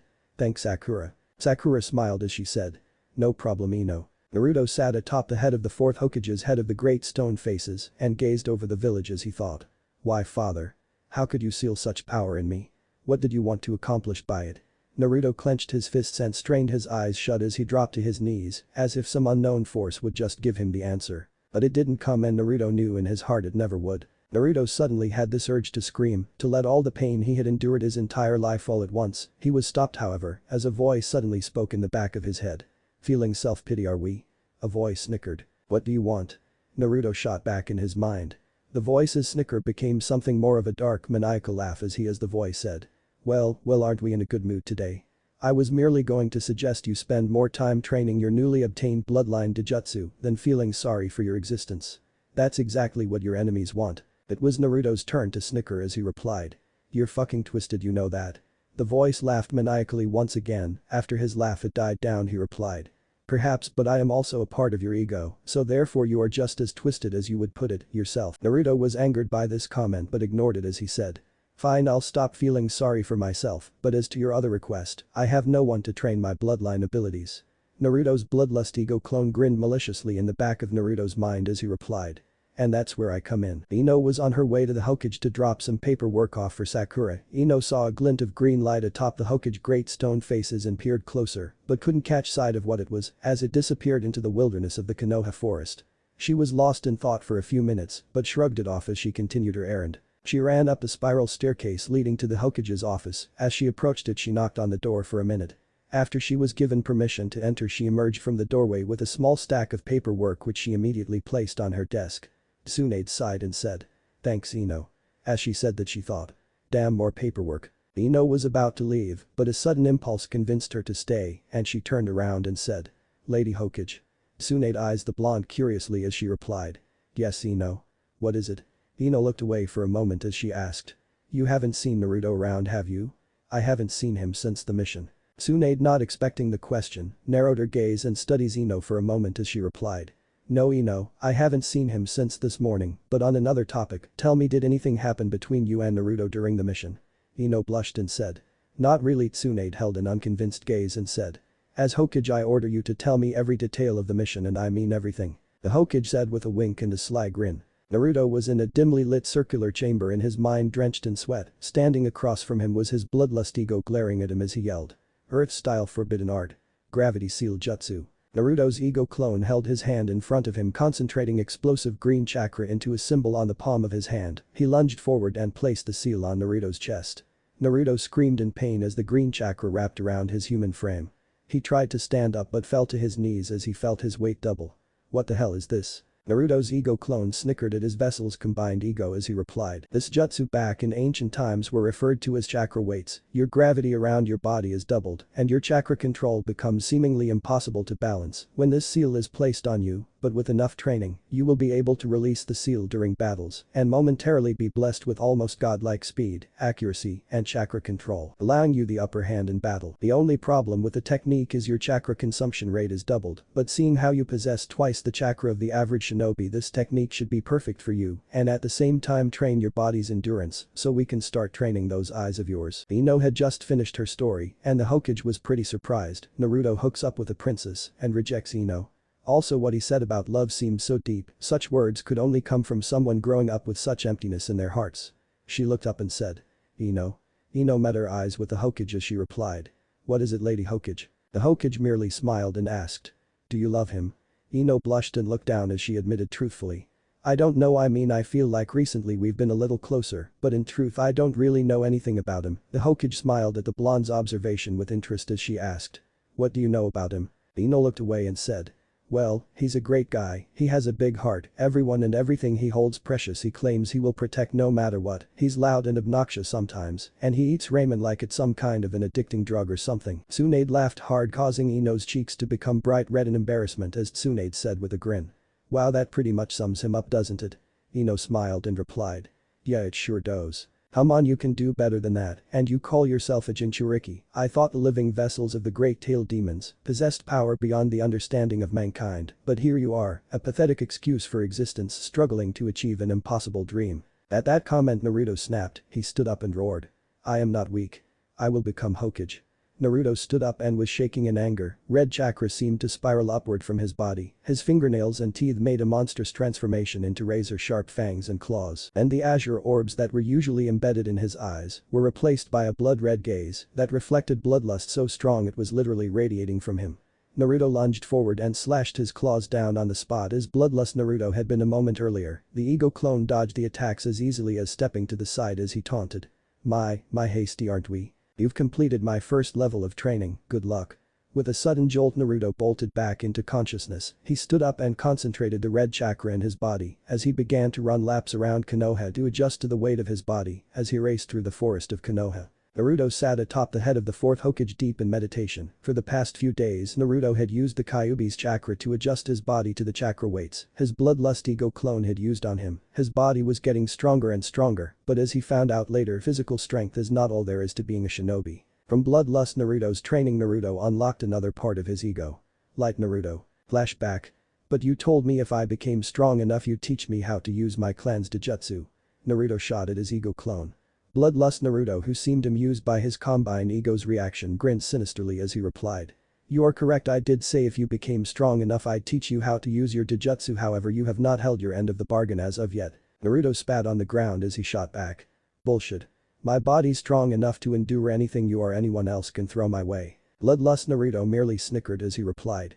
Your observation skills need some work. You are right, you have indeed trained your body past the limits of regular shinobi standards, however, as I've said earlier, your mind is still weak, but as a reward for making it this far, I will break the seal of your next ego clone, and he shall teach you the ways of sharpening your mind among other things. And with those words bloodlust Naruto returned to his deep slumber as the seal over the cage marked. Light began to crack and leak out steady amounts of chakra that could only be explained as a seemingly celestial white light. A form of Naruto rose from the ground and walked through the metal bars on the cage, as if it were nothing but air. Light Naruto approached his combine ego with a smile as he said. Shall we begin? Flashback end. Light Naruto had taught Naruto many things. He had learned how to meditate and even complex things like ninjutsu, which Naruto had yet to get the hang of. Naruto at the moment was meditating under a waterfall before his morning laps around Konoha. His physical training was equivalent to what bloodlust Naruto was making him do, but he spent most of his time working on chakra control and mind training exercises. Naruto did everything from kunai training to playing chess. He had begun to apply some newly obtained strategy into his techniques, and with his new level of power and endurance, he could perform his signature techniques without even so much as breaking a sweat. And with Naruto's shadow clone jutsu technique, he could complete about a week to a month's worth of training in a few short hours, allowing him to make extraordinary progress in a very short amount of time, whether the training was sharpening his mind or body. Ino was worried about Naruto. He had been gone for a few weeks since the mission, and no one knew where he was. Tsunade had told Ino many times he was probably just training somewhere, and even with how believable that story was, she couldn't help but feel as if something in Naruto was changing. It was almost as if she could sense it. She had just got back from another mission with her team. They had to escort a weaponsmith's daughter from bandits all the way to the village hidden in rocks in the Earth Country. Although strangely the mission ran smoothly, there were bandits like the mission suggested, but nothing like the influence of other ninja manipulating the bandits. They were just driven by their own greed. Ino was finally glad the mission was over and she was back home, but a feeling in her gut intuition kept her wondering how Naruto was doing the entire trip back. Something about him was imbalanced or out of place. She could just feel it. A few days later, Naruto lied down in his bed exhausted. He was so excited and proud of himself, he could have jumped up in joy if he had the energy. Naruto had just achieved the first level of his Dijutsu. The Uzeragan. Unlike the Byakugan and Sharingan, his Dijutsu did not allow him to copy the enemy techniques or see things normally invisible to a regular shinobi's eyes. It did however give him the advantage in battle when it came to counterattacks. He could deflect and reverse the effects of genjutsus placed on him. With the help of his bloodline ability he could fuse his signature technique the Shadow Clone Jutsu with his ego clones to create two very powerful clones that held all of Naruto's true power, with some of their own unique abilities as well, and the best part was if he went even further in his training, he could unlock even stronger egos. The even greater part about the technique was these clones could act with their own free will and did not require Naruto to coordinate them in battle. Therefore with his almost limitless supply of chakra, he could very well become Hokage in no time. The sun rose up over the village of Konoha, and a beautiful, young blonde-haired Kunoichi slowly rose from her bed and stretched as she walked into the bathroom, quickly undressed, turned on the hot water and stepped into the shower. She looked in the mirror after her shower. She had not slept the whole night, and it really showed. She kept having these nightmares about Naruto. He turned into some kind of monster, and the villagers began to chase him away with every hard, sharp, or blunt object they could get their hands on. Ino cried and told them to stop, but they didn't listen. They beat the poor boy until he was just a bloody disfigured mess on the ground. She dropped to the ground and cried. She was so sad and was glad that when she woke up none of it was real. But the bad feeling she had about Naruto never went away, not even for a moment. A shinobi stood on a cliff looking down on the Leaf Village. The shinobi's appearance could only be described as a phantom, a mere shadow of this world. Behind his masked face were two blood-red eyes. He had a black bandage that covered his entire body with a strange seal embedded into it on its chest. He wore black ninja pants and a black kimono robe to cover the bandages on his body. After a moment of silence, another figure hidden in a shadow bowed down and asked, "What are your orders, my lord?" The lord snickered and replied, "We shall do nothing yet, dear minion. I will wait for the Uzumaki brat to train and allow him to feel as if he's invincible. Then when the time is right, we will show him just how weak he truly is. His father may have put this curse on me, but I will have my revenge on the Uzumaki clan." And with those words the two men hidden in darkness vanished in a cloud of black smoke. Itachi and Kisame stood over the hidden Leaf Village staring down on the village. Kisame turned to Itachi and said, "Well, the brat is certainly getting stronger. Are you sure you can take him, Itachi? He got you pretty good last time." Itachi narrowed his eyes sinisterly and snickered at the remark as he said, "Next time I will make you pay, Uzumaki Naruto. I will make you pay very dearly. Come Kisame, we are leaving for now anyway." And with those words Itachi and Kisame vanished from sight. Instantaneously. Naruto walked through the village casually, but something seemed out of place. The villagers and his fellow ninja were eyeing him curiously and staring at him. He sighed because he knew why they were staring too. Naruto's Dojutsu worked a little different than Sasuke's or Niji's did. He couldn't turn it on and off at will, it was always on. As he walked, the azure orbs that once were on his face were replaced by a fiery purple pupil with 3 neon green circles rotating around his eyes slowly and steadily. He didn't mind the stares though, growing up being hated as the Kyuubi's vessel he had gotten used to it. He walked into the Hokage's building and began to walk up a spiral staircase to Tsunade's office. Tsunade sighed and took a drink of sake as she sat deep in thought. She was worried about Naruto. He had been gone almost a month, and the council even requested that he be declared a missing ninja. The absurdity. How dare those arrogant, hateful bastards. She was so mad, but at the same time a part of being Hokage is sucking up sometimes when it came to the safety and well-being of the village. After a few minutes of silence a knock sounded on Tsunade's office door. Tsunade quickly sealed her sake stash in her scroll and hid it under her clothes as she called out, "Come in." The door opened and Naruto emerged from the doorway. Tsunade stared in awe at Naruto's eyes and Naruto smiled nervously and said, "Hey Tsunade, what's up?" Tsunade stared at Naruto's eyes in awe as the young shinobi said nervously, "Hey Tsunade, what's up?" Tsunade closed her eyes for a moment and opened them suddenly as she yelled, "What's up? You just disappear for an entire month and that's all you have to say?" Naruto fell over from shock at his greeting and stood up and brushed himself off as he replied, "Sorry about that Tsunade, I was training and I guess I just lost track of time." Tsunade sighed and said, "I figured that sounds just like you. Care to show me the results of your training?" Naruto grinned and replied, "You know it." Naruto made his signature cross-hand symbol and created 2 ego shadow clones representing Bloodlust Naruto and Light Naruto. Bloodlust Naruto walked up to Tsunade and smiled as he said, Well, there are some very sexy Kunoichi in this village, look at the chest on this one. Damn." Bloodlust Naruto pointed to Tsunade's chest. Naruto waved his hands in warning, but it was too late. Naruto's ego clone went flying through a wall and disappeared in a puff of smoke. Light Naruto sighed and leaned against a wall as he muttered, "Idiot." A drop of sweat dropped down the back of Naruto's neck as Naruto explained. "As you can see, each one of these clones represents different parts of my ego, and if I continue my training I could unlock 3 more powerful egos." Tsunade sat back down in her desk with a smile as she said, "I see, so you've finally achieved the first level of your family's bloodline ability." Naruto flashed his trademark fox-like grin as he replied, "You know it." Tsunade's expression became a little more serious as she said, Naruto, I knew your father and the powers he possessed. You may find levels of power that you and many around you thought unobtainable, but keep in mind that you're not invincible. There are enemies in this world that can match and completely outclass the power you have, so stay on full alert at all times, especially since your last encounter with the Akatsuki. Naruto nodded and bowed as he said. Understood.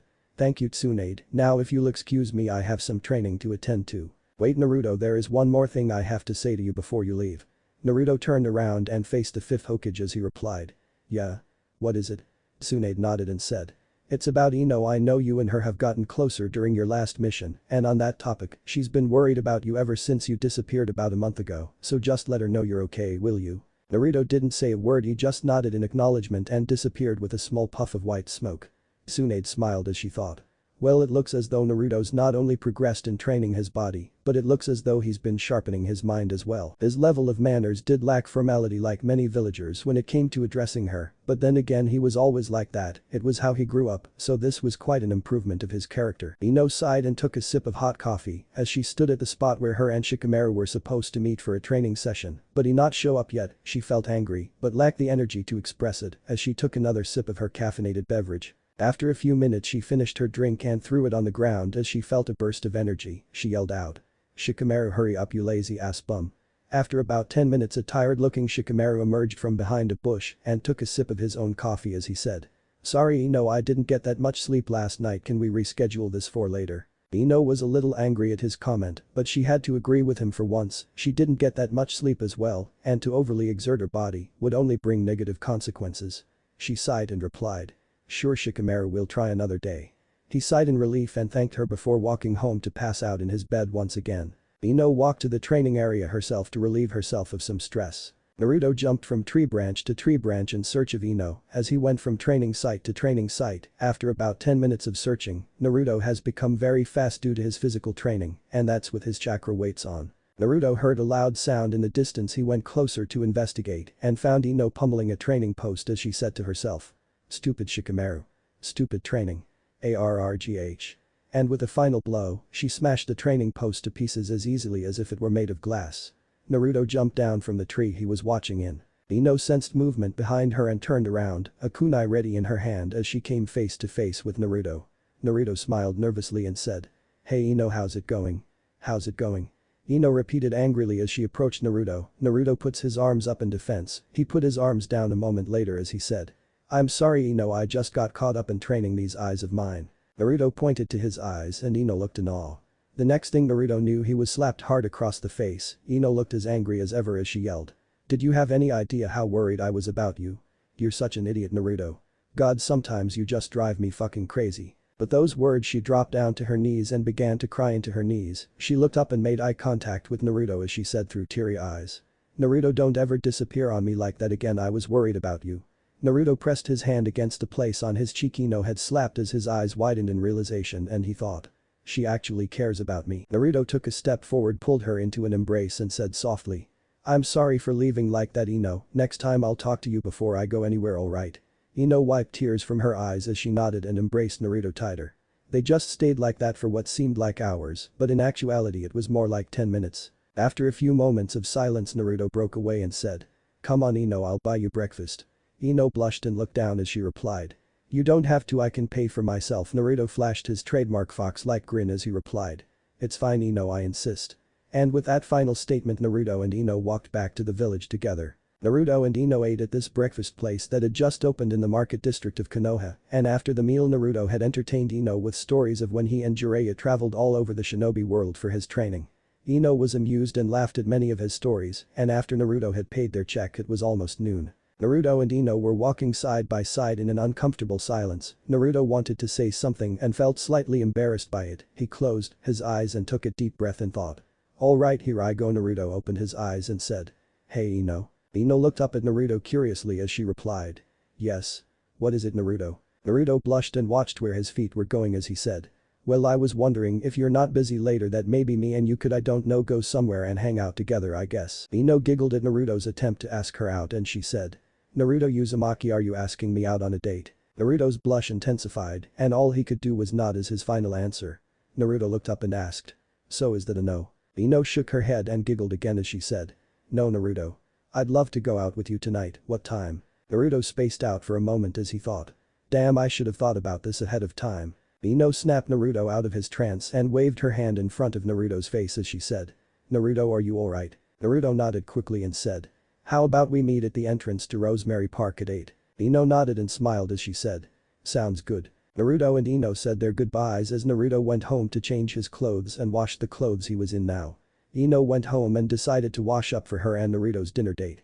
She felt comfortable around Naruto and decided to not wear anything flashy or anything like that, she would just go as herself and wear what she normally did. Naruto was in his bedroom lying down as he stared at the ceiling, his trademark smile was spread across his face as he thought. How lucky am I? I have a date with Ino Yamanaka, the prettiest young kunoichi in the entire Hidden Leaf village. His thoughts were interrupted however as a sinister laugh echoed in the back of his mind. Naruto's train of thought came to a screeching halt as he asked. What do you want, you stupid fox? The sinister laughter died down and a demonic pair of eyes glowed behind the fourth Hokage's seal as the Kyuubi said. My aren't we in a good mood today, kid? I was merely going to congratulate you on getting together with the Yamanaka girl, may you have many kits. Naruto stared at the imprisoned demon in disbelief as he replied. Alright then. Naruto shut his eyes and felt his consciousness drift back to his body.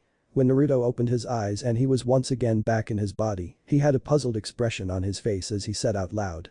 Damn, that Kyuubi is one weird fucking demon. Ino sighed and waited for Naruto as she leaned against a tree, she was wearing a purple tank top, a low-cut purple skirt and her ninja shoes. Ino knew she was a few minutes early from the time they had agreed to meet, but still she was impatient. Recently she had developed some feelings for the boy she had yet to understand, she thought that this night might be an opportunity for her to sort out her feelings, little did she know a deadly-looking figure hidden within the darkness was watching her every move. Naruto was walking down the dirt path that went all the way from his house to his and Ino's meeting spot at the entrance to Rosemary Park. After about 10 minutes he made it there, he didn't see her so he walked around and looked for Ino. Ino kept a lookout for Naruto, but he had not arrived yet. Ino turned and her eyes met with a demonic pair of eyes, the evil figure grinned maliciously as he said. Well, hello there. Ino's eyes widened in fear as she let out an ear-splitting scream. Naruto heard the scream and immediately took off in the direction of its source as he thought frantically. No. Ino. Naruto came into a clearing and a figure that could only be described as a demon was hovering over the ground with a powerful-looking pair of wings. Underneath his left arm was the unconscious form of Ino with a look of absolute terror embedded into her facial expression. Who are you and what are you doing with Ino? The demonic figure laughed at Naruto and pointed his finger at him as he said in a dark voice. Alright, this is how this is going to work, Uzumaki brat. I'm going to take the girl and hold her captive, and the only way I'm going to let her live and return to you is if you release this accursed seal on my body. Naruto looked up at the demon in confusion and frustration as he yelled out. Seal, what the hell are you talking about? I don't know anything about a fucking seal. The demonic-looking figure responded by narrowing his blood-red slits and glared down on Naruto as he shot. Don't play games with me. You are the last of the Uzumaki clan and the only one capable of releasing your father's seal. But seeing how weak and clueless you pathetic humans are, I wouldn't be surprised if your father was arrogant enough to not pass on any of his knowledge on to you. Naruto glared at his enemy in anger and rage as red chakra began to pour out of his body. Naruto closed his eyes shut as he could sense his opponent's enormous level of power, he clenched his fists hard as he thought. Damn. I don't know if I can take him from the back of his mind. Bloodlust Naruto came behind Naruto and put his Kyuubi-powered claw on Naruto's shoulder as he said. Naruto, take a break, let me take care of this. Come. Naruto nodded and felt his consciousness leaving his body and going into a temporary sleep. Naruto's figure opened his eyes and a bright concentration of fiery purple chakra erupted from his body. The neon green dots around his pupil began to rotate and he began to draw more chakra into his body as he made a cross-hand symbol and created a ego clone representing the power of light Naruto right before creating a small army of regular shadow clones. Bloodlust Naruto lunged at his enemy with about 100 shadow clones backing him up. With one swift slash of the demonic figure's razor-sharp claws, Naruto's shadow clone army was obliterated. When the smoke cleared, the demon flew high above the ground and held Ino's body by the neck as he roared. You don't want to cooperate? Fine, I'll snap this girl's neck. Ino screamed for a moment, but then a grin spread across her face as her figure disappeared in a puff of smoke. The demon enraged looked down to see a shadow clone running toward the village with his hostage. He flew after the clone, but Bloodlust Naruto and Light Naruto jumped up in front of his path as they roared in sync. We're not going to let you touch her. Both ego clones charged up a Rasengan compass of fiery neon green and purple chakra, and they lunged forward with their spiraling vortexes of their roared. Rasengan. There was an explosion of many colored chakras and the demon-like being flew upward as it roared. Don't think this is the end, Uzumaki brat. And with those words he was gone, leaving an enraged Naruto. Naruto's mind entered his body, and a wave of rage and anger filled him as he yelled out. Coward. Get back here. Light Naruto laid Ino down gently on the ground, Naruto picked her up bridal style and made his way back to the village to the Konoha hospital as he thought. I'm so sorry Ino, if only I had been stronger, I should have been able to protect you, what was all the training up until now for? Damn it. Naruto called forth a small amount of the Kyuubi's chakra and concentrated it into the soles of his feet and took off running as fast as his body would take him. He arrived at the hospital and busted in. He said aloud. Someone please help, this girl needs medical treatment. Ino was immediately taken from his arms and he left her in their care because he knew for a fact she had not received any near-fatal injuries. He was deeply troubled by the words of his opponent and only knew of one person that could help him solve this puzzle. Him and Tsunade needed to have a little chat. Tsunade had just finished a substantial amount of paperwork in her standards and was a bit proud of herself for not just smashing her desk and burning the paperwork. One big responsibility about being Hokage is not snapping and going crazy, it influences the villagers. She sighed and opened up a brand new bottle of sake she was saving for a special occasion. A moment after she had poured herself a glass, Naruto bursts into the room with an angry look in his eye as he said. Tsunade, around 5 minutes before 8 o'clock Ino was abducted by this strange creature. Tsunade's eyes widened in shock as she asked. Some creature? As in it wasn't an enemy shinobi? Naruto shook his head and a dark look appeared on his face as he said. I fought that thing, trust me, it's not human. It had a powerful pair of demon-like wings and bandage wrapped around its whole body with a strange seal embedded in his chest. In fact, he said that the reason was for revenge, and in all honesty, I have never encountered anything like it in my life. Tsunade nodded and asked. Well Naruto, if you've never met this creature then why does it want revenge on you alone? Naruto shook his head again and replied. It was my father, it said my father put a curse on him, and only I, the last of the Uzumaki clan, can break it, and until I do Ino's life is in constant danger. But this comment, a smile appeared on Tsunade's face. Naruto noticed this and eyes her curiously as he asked. What is it? She shifted her facial expression back to a serious one as she replied. Never you mind Naruto, but on a more serious note, I wasn't completely honest with you when I told you that letter from your father was the only thing he left you. Naruto felt a twinge of anger at this comment but let it go as he asked. What is it? Tsunade smiled and said. Your clan's scroll, if you're going to beat that demon you need to train in the ways of the Uzumaki clan, the shinobi seal masters. A few days had passed since the incident and Naruto was sitting on his bed concentrating on his morning meditation, trying to free his mind of stress and create an aura composed of purely tranquility. He needed to get stronger. If he let anything happen to Ino like that again he would never be able to forgive himself. Naruto sighed and opened up a scroll as he began to read over the basic sealing style he had to learn before he could use any of the more advanced forms. The Uzumaki clan were referred to as the Shinobi Seal Masters for a reason. Naruto sighed and made a series of hand signs as he moved forward with his right foot, pivoting his left foot as he turned left 360 degrees and placed his thumbs and forefingers together in a triangle symbol as he called out. Uzumaki style. Chakra Unity Jutsu. Chakra surrounded his fingertips forming the triangle hand symbol and shot forward into a sword that Kakashi had gotten him. Flashback. Kakashi jumped off Naruto's window as he was eating breakfast. Naruto looked up from his ramen and said. Hey Kakashi-sensei, what's up? Kakashi looked up from his book and tossed Naruto a katana. Naruto immediately put down his ramen cup and caught the sword and sheath in the blink of an eye. The sword had a wooden and metal enforced handle that was slender yet gripping. The sheath was jet black. Naruto pulled the sword out of the sheath and saw the blade was jet black as well with strange runes carved into it. He looked at the sword curiously and then back up to Kakashi and said. Kakashi, what's with this sword? Kakashi smiled and said. It belonged to my teacher, your father Naruto. This is Minato Uzumaki's sword of choice. The runes on it were a part of your clan, so I don't know much. Maybe you can figure out its true power through the teachings of your clan scroll. In the meantime, I heard you started to learn your clan style of Fuinjutsu. Naruto, your father was very powerful and he could do things I never knew possible, so work hard. And with those words Kakashi was gone, leaving an open window in his place.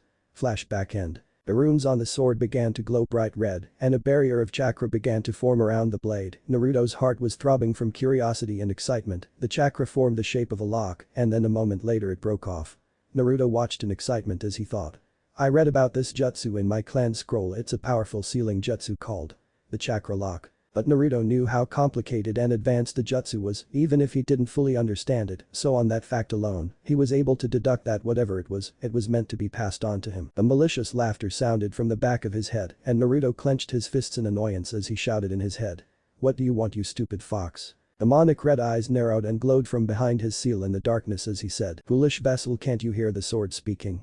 There is a soul in that sword that is supposed to enter your consciousness for some reason. The reason I don't know, but since your accursed father was the one who placed the seal, I would go ahead and grab the sword now and repeat after me." Naruto opened his eyes as he said. "Uzumaki sword, I accept you as my partner." There was a blinding white chakra that erupted from the blade, and when Naruto opened his eyes he was in his inner world, or at least he thought he was. A malicious laughter came from behind Naruto and Naruto spun around and called out. "Who's there?" "Bloodlust. Demon Fox." The figure of Naruto emerged from the darkness with a sinister grin on his face. He had demon-like wings and a devil's tail that trailed from his tailbone. He had a long slender tongue, and he gestured it evilly as he said, "I am your new ego clone, Demon Naruto. My role is death and destruction for the survival of this body if the rest of you fail. I am your weapon, call upon me when you are in dire need of power. Until that time comes I will be temporarily sealed in your clan sword, train well my combine ego." Naruto opened his eyes slowly and looked down at his clan sword he gripped in his hand. The sword had his clan symbol embedded into the blade with what appeared to be chakra. His clan symbol was the all too familiar spiral symbol that was on the orange jumpsuit the third Hokage had given him and the one he was currently wearing. Naruto smiled at his achievement of unlocking just the ego clone he needed if he ever crossed paths with him again. But he really wanted to increase his own power so he could at least stand ground against a demon if he were to face him alone without even the use of shadow clones. He would only call upon the ego sealed within his new blade as a last resort. Naruto just realized he didn't know the technique. He laughed nervously as he said. "Now to get to work on my Fuinjutsu training." Ino lay awake in her hospital bed. The doctors recommended she stay another night to make a full recovery, but due to her recent shock, she merely nodded in confirmation. Ever since she woke up she had not said a word, but merely used body language like nodding or shaking her head for yes and no. She didn't feel like talking to anyone right now except maybe Naruto, she thought to herself. Ino sighed and looked out the window as she thought. Knowing him, he blames himself for not being able to stop the thing from kidnapping me and was doing some kind of crazy new training to get stronger. She sighed again as she said the first word since she woke up. "Naruto, you idiot." Sakura had just finished her weekly training with Tsunade, and man was she beat. She was also frustrated at the fact that she had not seen her teammate for an entire month. Ever since Naruto went on that mission with Ino, he's been acting a little different, like the old Naruto, but his behavior had shifted along with the crazy training he always disappears to do. She questioned Tsunade countless times on his whereabouts, but she had no idea where the blonde had run off to as well. She sighed and kept walking on her usual path home as she thought to herself. "I hate secrets." As she was walking, a figure emerged from the distance. The figure was wearing black ninja pants, a black t-shirt with a red spiral design on the front, sandals, and wore a black Konoha headband across his forehead. After getting a closer look, Sakura realized the figure approaching her was none other than Naruto. But he just seemed so different, almost like an entirely new person. And what was with those eyes of his? Sakura looked closer and saw a fiery purple pupil with 3 neon green dots rotating around the pupil slowly. Was that a clan Dijutsu? So many questions entered the young Kunoichi's mind, but she knew that would have to wait. "Hey Naruto." Sakura called out with a sweet smile. Naruto, upon hearing his name, turned around to face Sakura. He smiled and said. "Hey Sakura, what's up?" Sakura smiled but noticed that he didn't call her Sakura-chan like he used to, not that she cared. Sakura smiled and said. "Nothing much Naruto, I just finished my training with Tsunade, so I'm pretty tired." Naruto smiled and said. "That's great Sakura. Funny coincidence too, I just got done with my training too."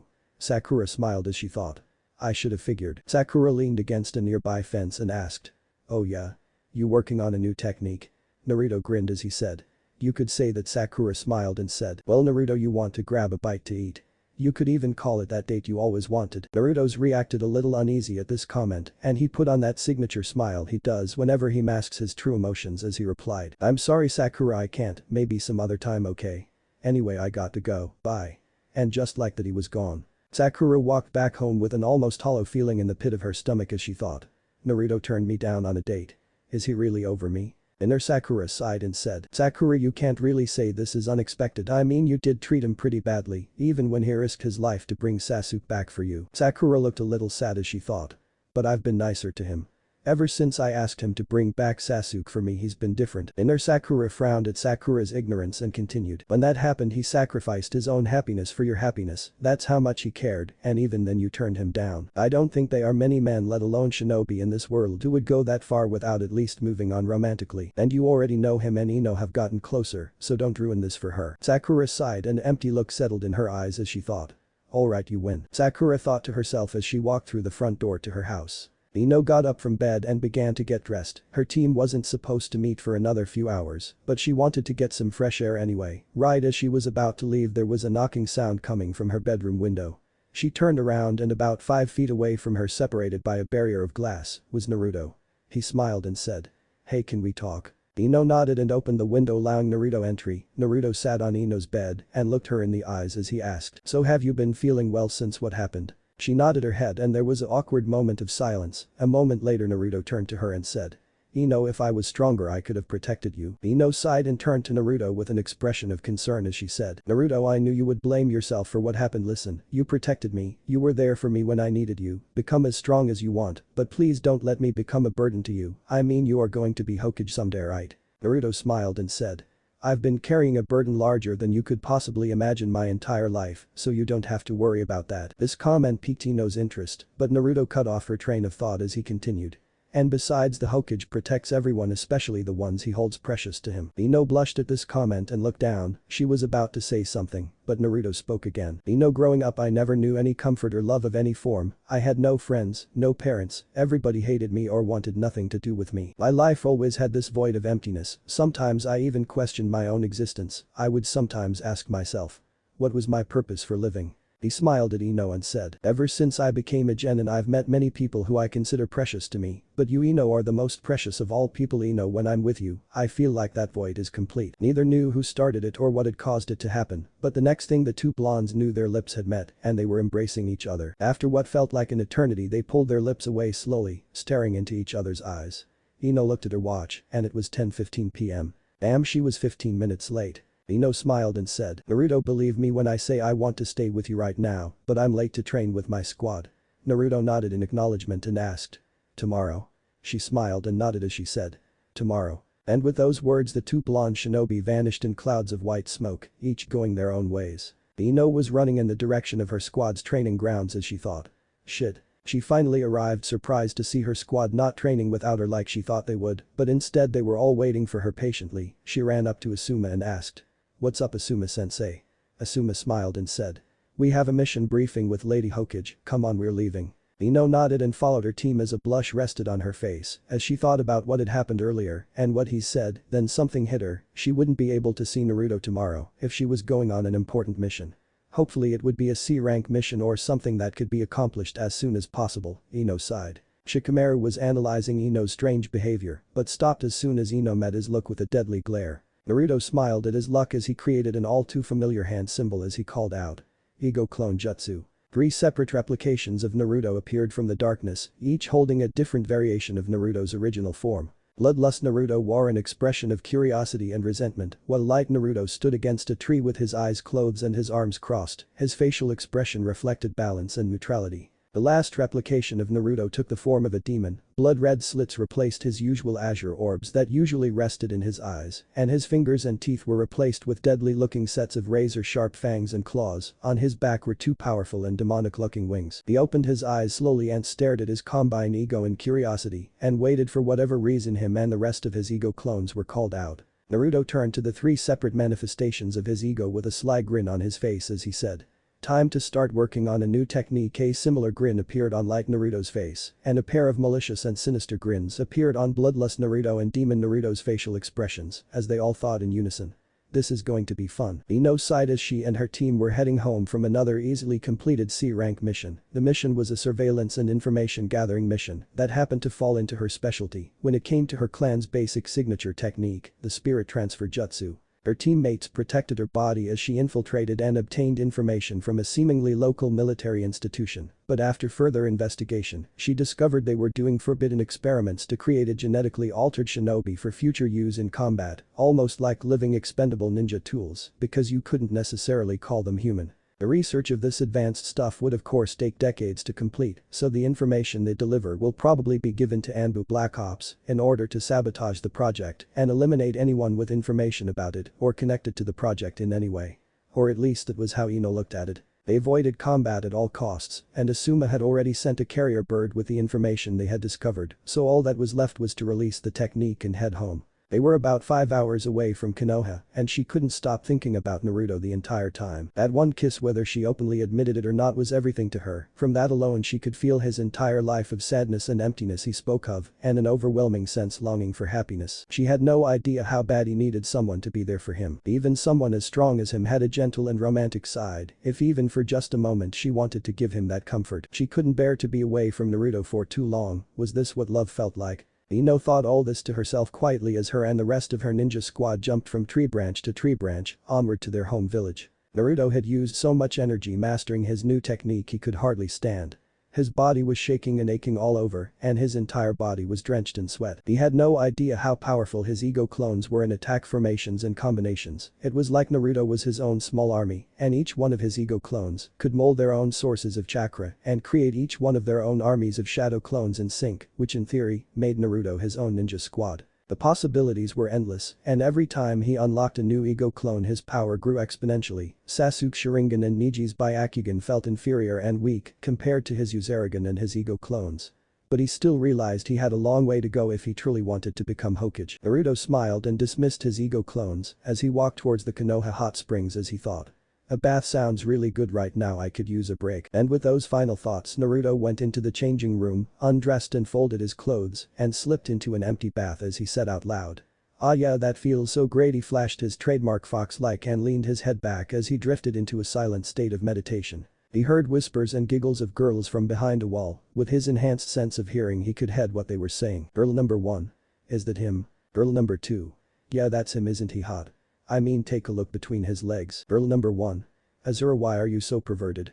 I mean, I saw it, but I didn't mean to." "Girl number 3, girls quiet down, I want to take a peek at that long of his. In fact, I wouldn't mind doing more with it." Naruto blushed and pretended not to hear. It was actually pretty hot to be thought of as hot enough to take a peek at, but he didn't realize he had a long. I mean, he didn't really look at others guys, so he had nothing to compare it to, so he just assumed it was a normal size. He smiled and opened his legs lightly as lied back and thought.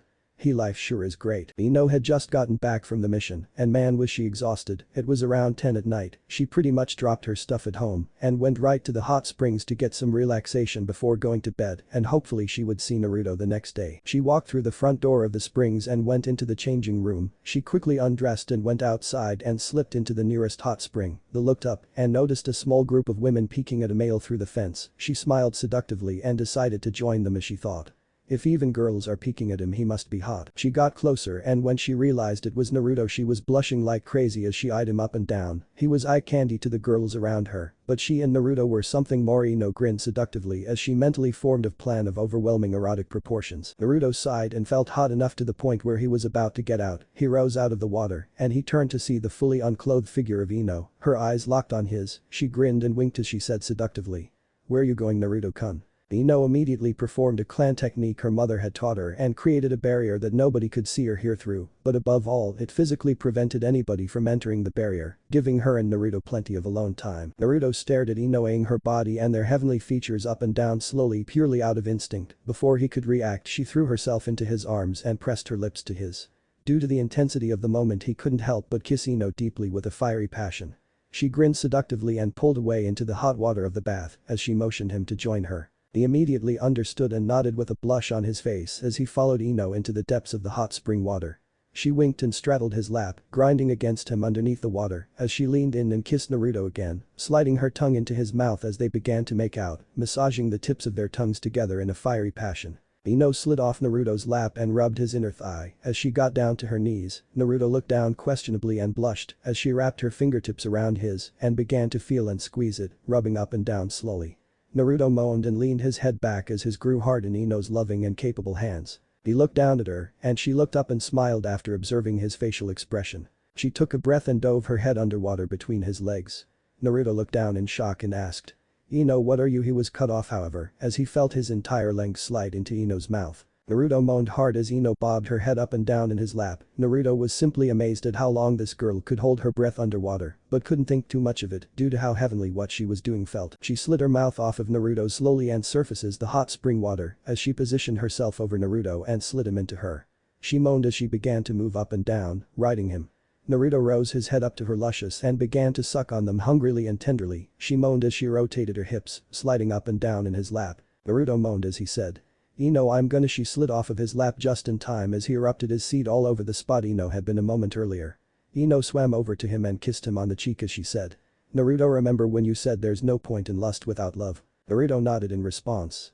Ino grinned and said. Well Naruto, the thing is, she looked away for a moment and bit down on her lip as a blush covered her face, and she said.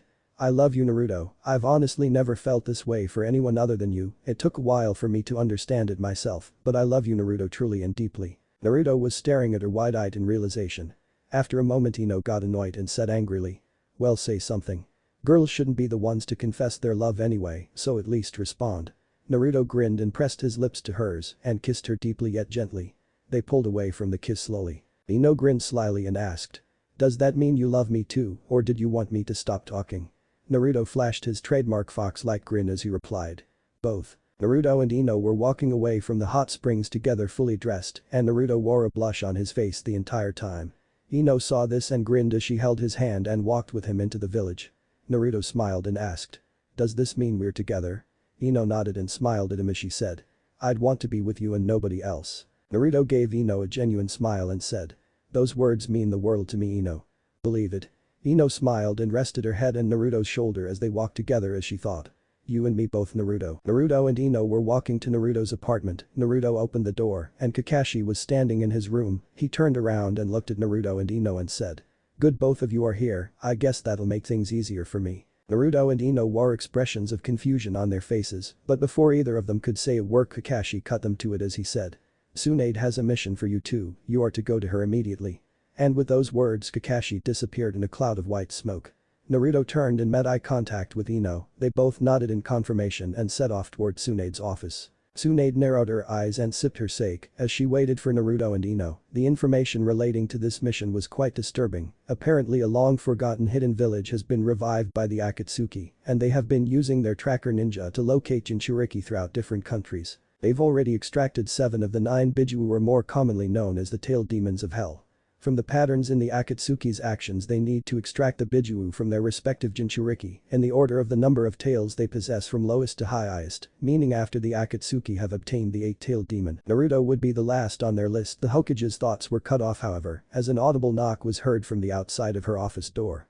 Tsunade meditated for a moment to clear her thoughts and her worried facial expression as she replied, "Come in." Her office door opened and Ino and Naruto emerged from the doorway. Naruto grinned wide and walked into Tsunade's office with Ino alongside him. He looked up at Tsunade and said. Hey, what's up Tsunade? Tsunade's facial expression became serious as she said. You're looking well Naruto, tell me, have you made some progress in your clan's techniques? Naruto nodded his head as he said. I've achieved the 2nd level of my clan's Dojutsu, and I can call upon the power of 3 ego clones and either have them take over my own body, or I can create extremely powerful shadow clones for them to use as vessels. I call this technique my ego clone jutsu. The possibilities are endless. Tsunade smiled at this and said. That's good to hear, how about you Ino? Are you well? Ino smiled and nodded as she replied. I'm feeling great Lady Hokage, thank you for asking. Tsunade grinned wide and said. So how have things been between you two? Naruto blushed and looked away as he said. What do you mean Tsunade? Ino was blushing as well, but didn't say a word as her eyes drifted to her feet. Tsunade grinned even wider as she said. I see, well I hope things work out for you too. On another note, I have a mission for you too. Naruto and Ino jumped from tree branch to tree branch with ease as they continued their mission. They were ordered to investigate an ally base that was taken over by the Akatsuki. Anbu Black Ops report suggests the facility is being used for illegal experiments of an unnatural source. Since Naruto was a Jinchuriki, it proved a risk to send him out on the battlefield, but ever since his clan's training, he's been able to do more than watch his own back. And Tsunade knew this because she of course knew Naruto's parents, Minato and Kushina, and the inhuman power of their clan's bloodline limit when fully awakened. They stopped and gazed down through the trees as a military facility came into view. Ino took a pair of binoculars out of her pocket and gazed through them as she said. There are 4 shinobi on guard and 2 on patrol around that building. Based on this we can assume whatever they are ordered to protect must be very important, valuable, or dangerous. Naruto nodded and made a quick hand sign as a small army of shadow clones appeared next to him. He motioned them to huddle as he whispered. Alright, I know this isn't usually our style, but we need a surveillance mission to be done discreetly without detection.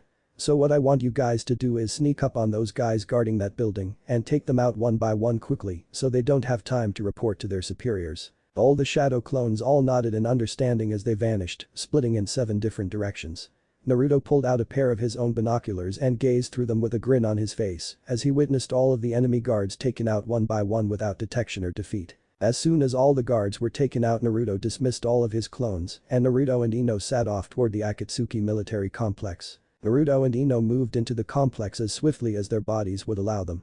Naruto made 3 shadow clones to watch their backs just to be safe as they entered the complex. Naruto and Ino took a look around and the facility was completely empty. A dark look appeared on Naruto's face and his eyes widened in shock. Ino saw this and asked, "What is it, Naruto?" Naruto jumped into Ino, knocking her to the ground as he said, "Ino, watch out."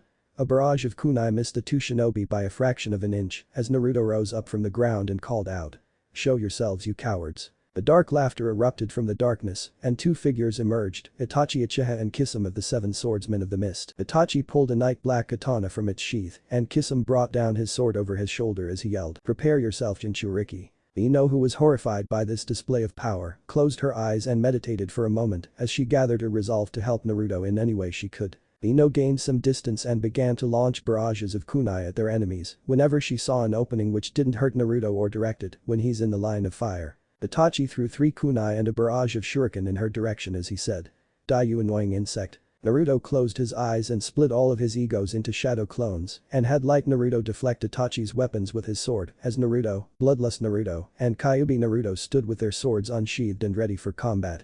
Naruto and Itachi glared at each other with bloodlust in their eyes and disappeared in blinding flashes of light, the sound of clashing metal ringing in the air around them. Ino rolled explosive tags around her kunai and launched a barrage of explosive kunai in Kisame's direction. Kisame deflected her kunai with his blade, not realizing his mistake until after it was too late. There were several simultaneous explosions and the form of Kisame went flying through the air. A split second later his form was replaced with a log. Ino scanned her surroundings as she thought, "Damn, a replacement. Where did he go?" Kisame appeared behind Ino and whispered in her ear in a dark, malicious, and sinister voice, "Looking for someone?" Ino's eyes widened in fear and delayed reaction as an ear-splitting scream erupted from her hiding spot. Naruto quickly gathered chakra in his legs and sprinted toward Ino. Red chakra began to pour over Naruto's body and envelope it in a chakra cloak resembling a fox.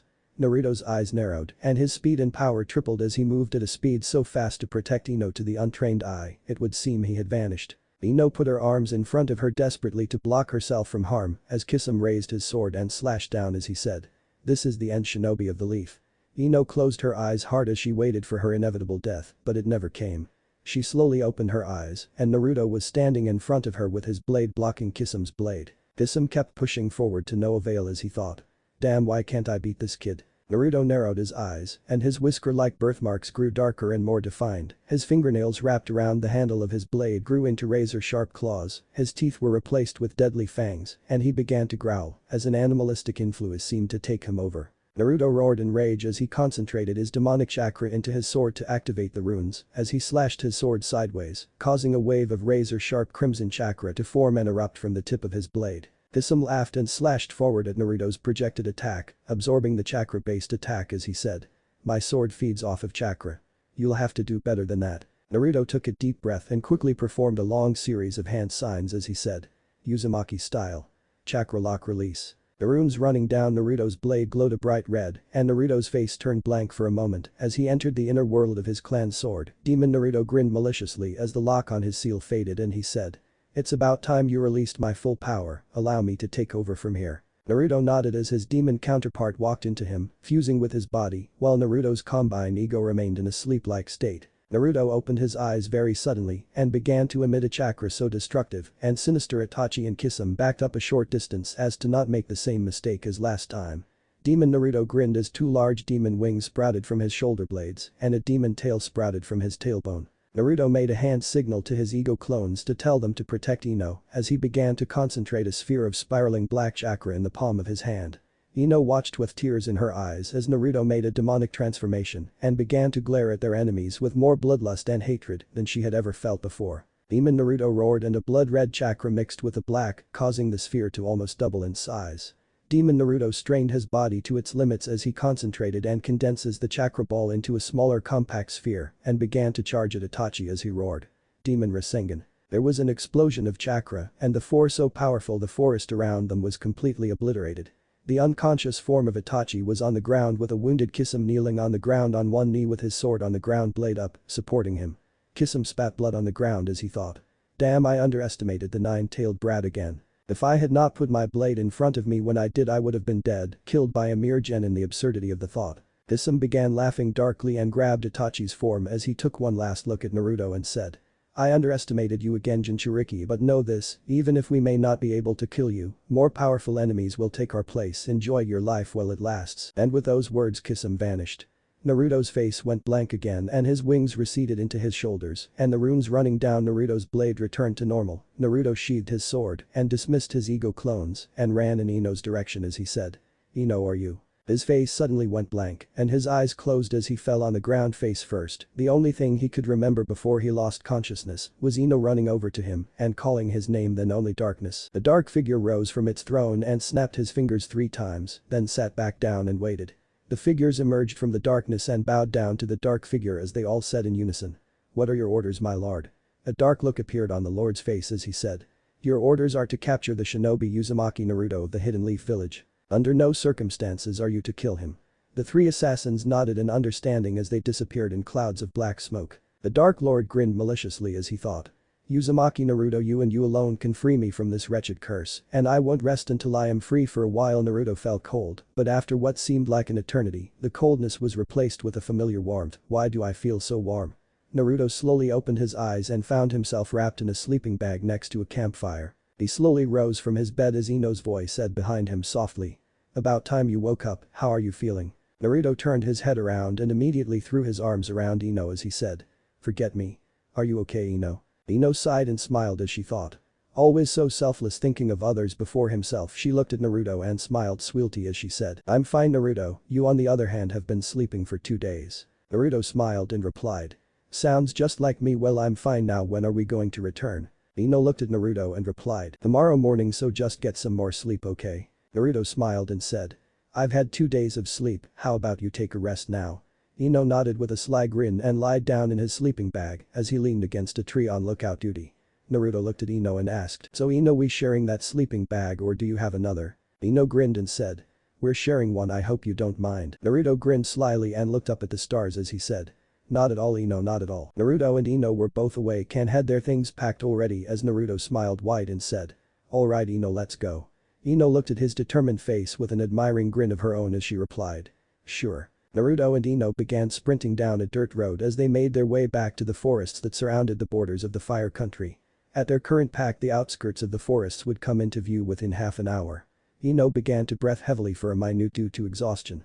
Naruto saw this and sighed as he thought. I forgot Ino doesn't have the amount of stamina I do. I also have the fox too. I should probably take a break for her sake. Naruto stopped all of the sudden, causing Ino to stop alongside him. Naruto turned to her with a wide smile as he said.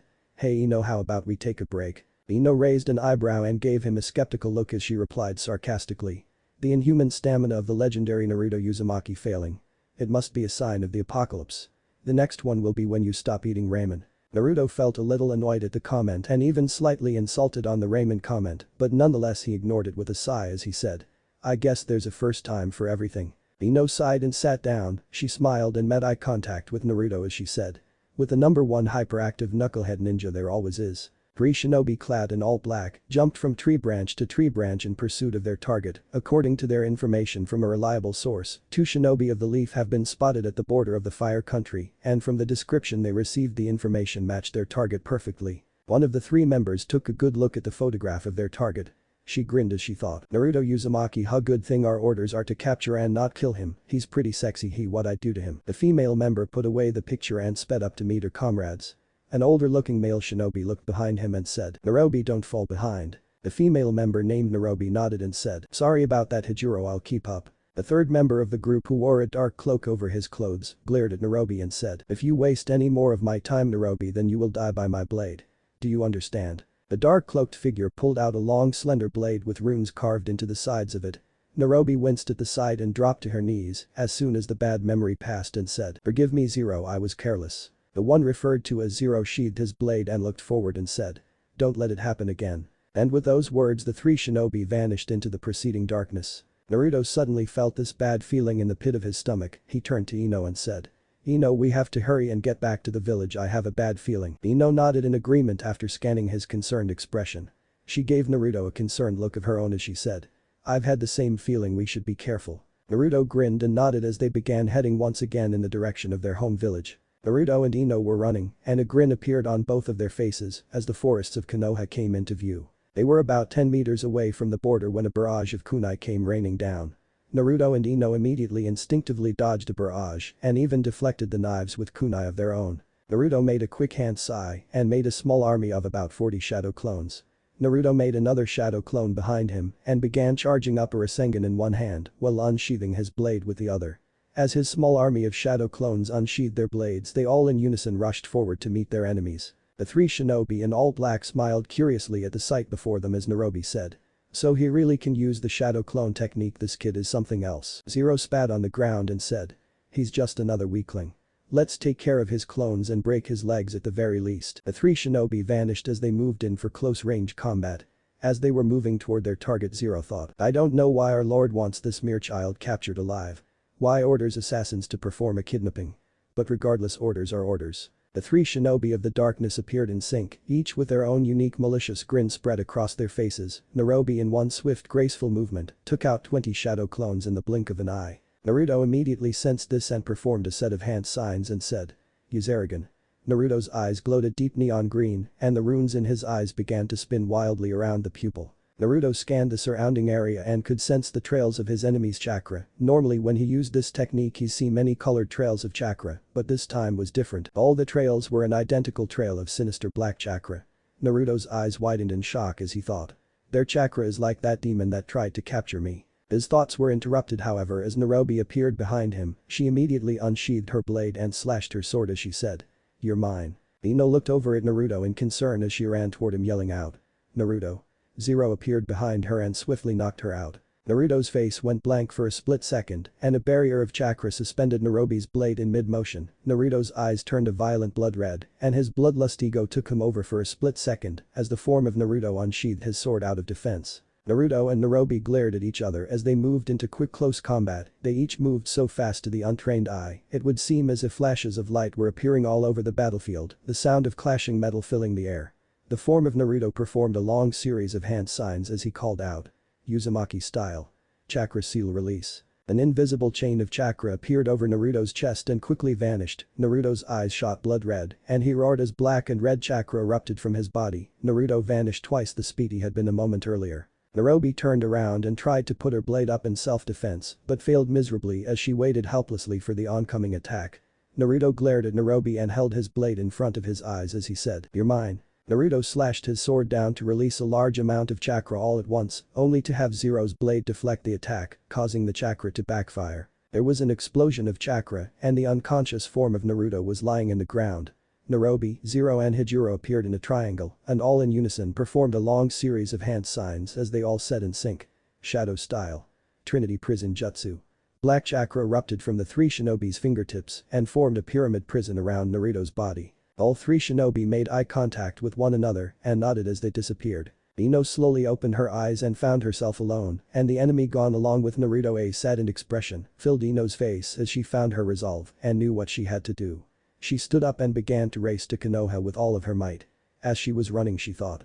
Hold on Naruto, I'm going to get help. Naruto slowly opened his eyes as he endured a pounding headache. Naruto looked around and found himself in what appeared to be a large black pyramid. He looked confused as he thought, where am I? Unexpectedly his question was answered, none other than the entity that shared Naruto's body. Naruto closed his eyes and an annoyed expression filled his face as he said in his mind, what do you want you stupid fox? A dark malicious laughter echoed in his mind and the fox said, feisty today aren't we kid? As to your question, you lost your battle and the three shinobi you were in combat with are using a jutsu to imprison you and make it impossible for you to break their barrier. Naruto grinned and stood up and began to run as he said. Just watch me. Naruto ran right into the barrier and a surge of black electricity surged through his body and he fell backward 10 feet backwards, back to the very place he had been a few moments earlier. Naruto struggled to get up as a familiar malicious laughter echoed in the back of his mind as the fox dragged him into his internal world. He stood in front of the fourth Hokage's seal as the fox glared through the giant bars at Naruto and said, see, I told you kid. There's no way out, but then again we may be able to use this to our advantage. Naruto didn't know what told him to listen to the fox, but he listened to his gut intuition and said in his mind. Go on. You see, within this darkness you can perfect your family's forbidden Dijutsu, more commonly known as the Eyes of Hell, or as you would call it, level 3 of your family's Dijutsu. With your eyes you could strike fear in the hearts of the darkest and malicious beings in this realm. Your power would escalate beyond anything you could ever dream, but the eyes are forbidden for a reason. There's a price for them. This special eye technique that comes once every few generations usually flows through the veins of all others in your clan. Their bodies just weren't strong enough to endure the power of the Ego Jutsu and the Dijutsu without going insane. But you kid may just be the one to inherit this technique, but you will be required to pay a price. Naruto looked up at the fox and asked. And what exactly is this price? The Kyuubi laughed dark and maliciously as he said, not much, you just have to do me a little favor later on. Let's just say I'm having you run me an errand to pick something I left behind many years ago. Naruto was a bit skeptical with the fox's story and knew quite well that foxes were masters of trickery and deception. This errand to a demon to him obviously was a life-threatening situation, and the item he needed to pick up wherever the fox wants him to go is probably dangerous or powerful or both. Naruto nodded and said. I agree. The demon fox laughed darkly and said, very well, I will grant you my eyes along with more of my chakra, may you put them to good use. Naruto was suddenly snapped out of his inner world as a pain shot through his eyelids. He screamed in agony and pain as he held his hands over his eye sockets tightly, screaming, it burns. And with those words Naruto collapsed on the ground unconscious. The enemy has thought they have won, but if you can obtain these eyes you can break out of this prison before they can deliver you to wherever they are planning to take you, assuming he survives, and he will. That is with me healing him. Ino ran as fast as she could, she panted and smiled in relief as the gates of Konoha came into view. She ran as fast as she could and was greeted by the gate guards.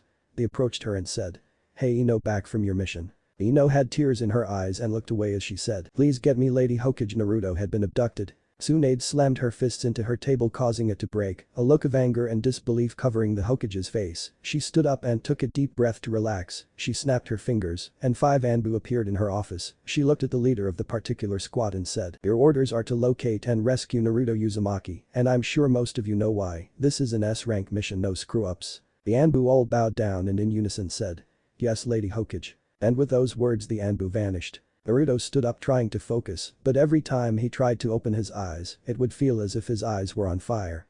He sat down and out his hands together and began to draw chakra. Without warning, a surge of red chakra shot out from his chakra stream right into his eyes, forcing them open. As soon as his eyes were forced open, pain shot through his entire body. After a minute the pain eventually went away. The red chakra receded into his body, and he immediately began to notice the enhancements in his body. His attack power and speed had almost doubled if not tripled. But most of all, his eyes gave him enhanced reflexes and instincts that allowed him to react to attacks much quicker than any normal human being. Naruto grinned and flexed his hand as he said. This power, I like it. Narobi, Hijiro, and Zero were all moving in sync in a trinity formation, each holding the barrier up with one of their hands. Narobi looked up at Hijiro and said.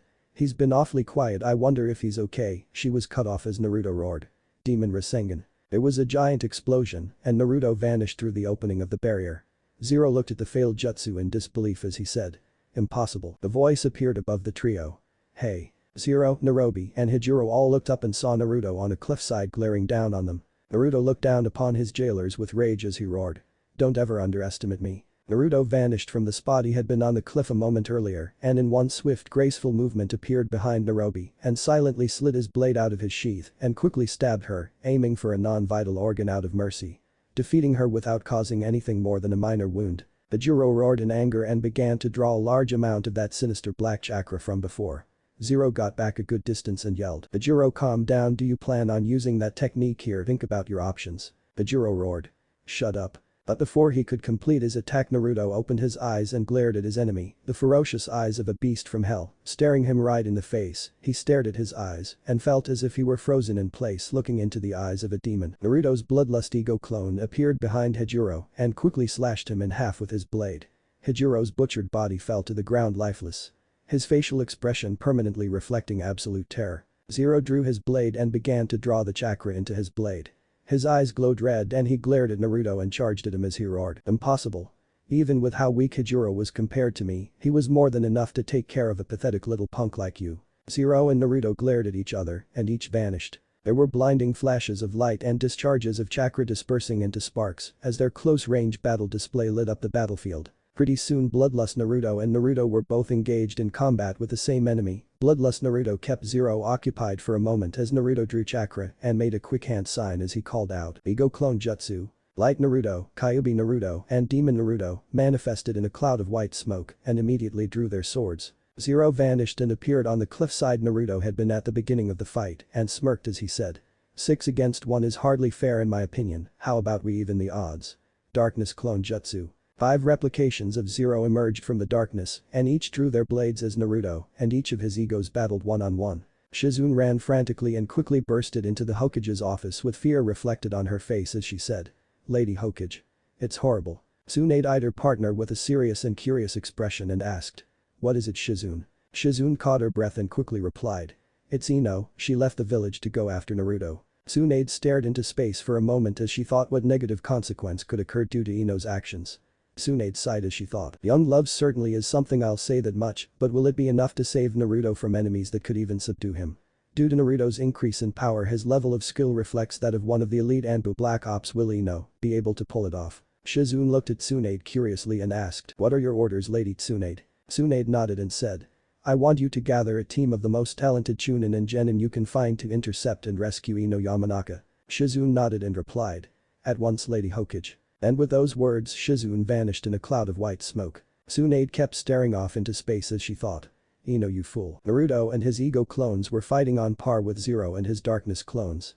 Both sides were panting from exhaustion. Naruto and Zero glared at each other, each running out of their own chakra supply. Naruto's ego clones all vanished along with Zero's darkness clones. Naruto smirked and said. You're out of chakra. Zero glared at him with almost pure hatred reflected in his eyes as he replied. So are you. Naruto grinned mischievously and made the hand sign to draw out chakra as he said. In my case not quite yet. Naruto made a battle cry similar to an almost animalistic roar as red chakra erupted from the seal on his stomach. Naruto made a louder roar as all the red chakra that escaped the seal seemed to concentrate into the chakra canal behind his eye sockets. Naruto opened his demonic eyes and narrowed them as red chakra enveloped his body in the form of a fox. Naruto's teeth sharpen and extend into fangs as his hands transform into powerful claws featuring razor-sharp claws. Zero backed up and looked at Naruto intensely as he thought. What exactly is this kid? Is he a demon? And what is with that red chakra? Or is it even chakra at all? Zero couldn't believe his luck, here he was about to be killed by this demon kid who on the outside looked nothing like this demon staring him in the eyes. Naruto and Zero both turned as they sensed another presence enter the battlefield. The form of Ino emerged from the distance yelling. Naruto. Naruto's eyes went wide out of fear and he turned to see Zero speed off in her direction. Naruto sped off to intercept him as he roared. Don't you dare touch her. I'll kill you. Zero performed a quick series of hand signs and his body seemed to disappear into his own shadow as it sped toward Ino's body. The shadow made contact and Ino's facial expression was immediately wiped blank. A moment later a dark and malicious laughter erupted from the form of Ino. The form of Ino grinned darkly and held a knife to her neck as Zero spoke through her and said. Listen up Uzumaki, this is how things are going to go. Either you attack me now and I kill the woman you love or you obey my master's wishes and come with me and I let her live. Naruto stood in front of Ino and said. Ino wake up. Don't let him control you like that. Naruto is that you? Ino slowly opened her eyes and felt like she was drifting through an ocean, suspended in mid-motion. Ino struggled to open her eyes as she thought. I'm awake Naruto, I'm here. Ino's other hand loosened the grip Zero had on the knife, causing him to jump back in surprise as he thought. Impossible, how can she still be able to move? Naruto vanished and quickly knocked out Ino's body as he said. Ino forgive me. The shadow of Zero ejected from Ino's body and manifested back into his worn-out body.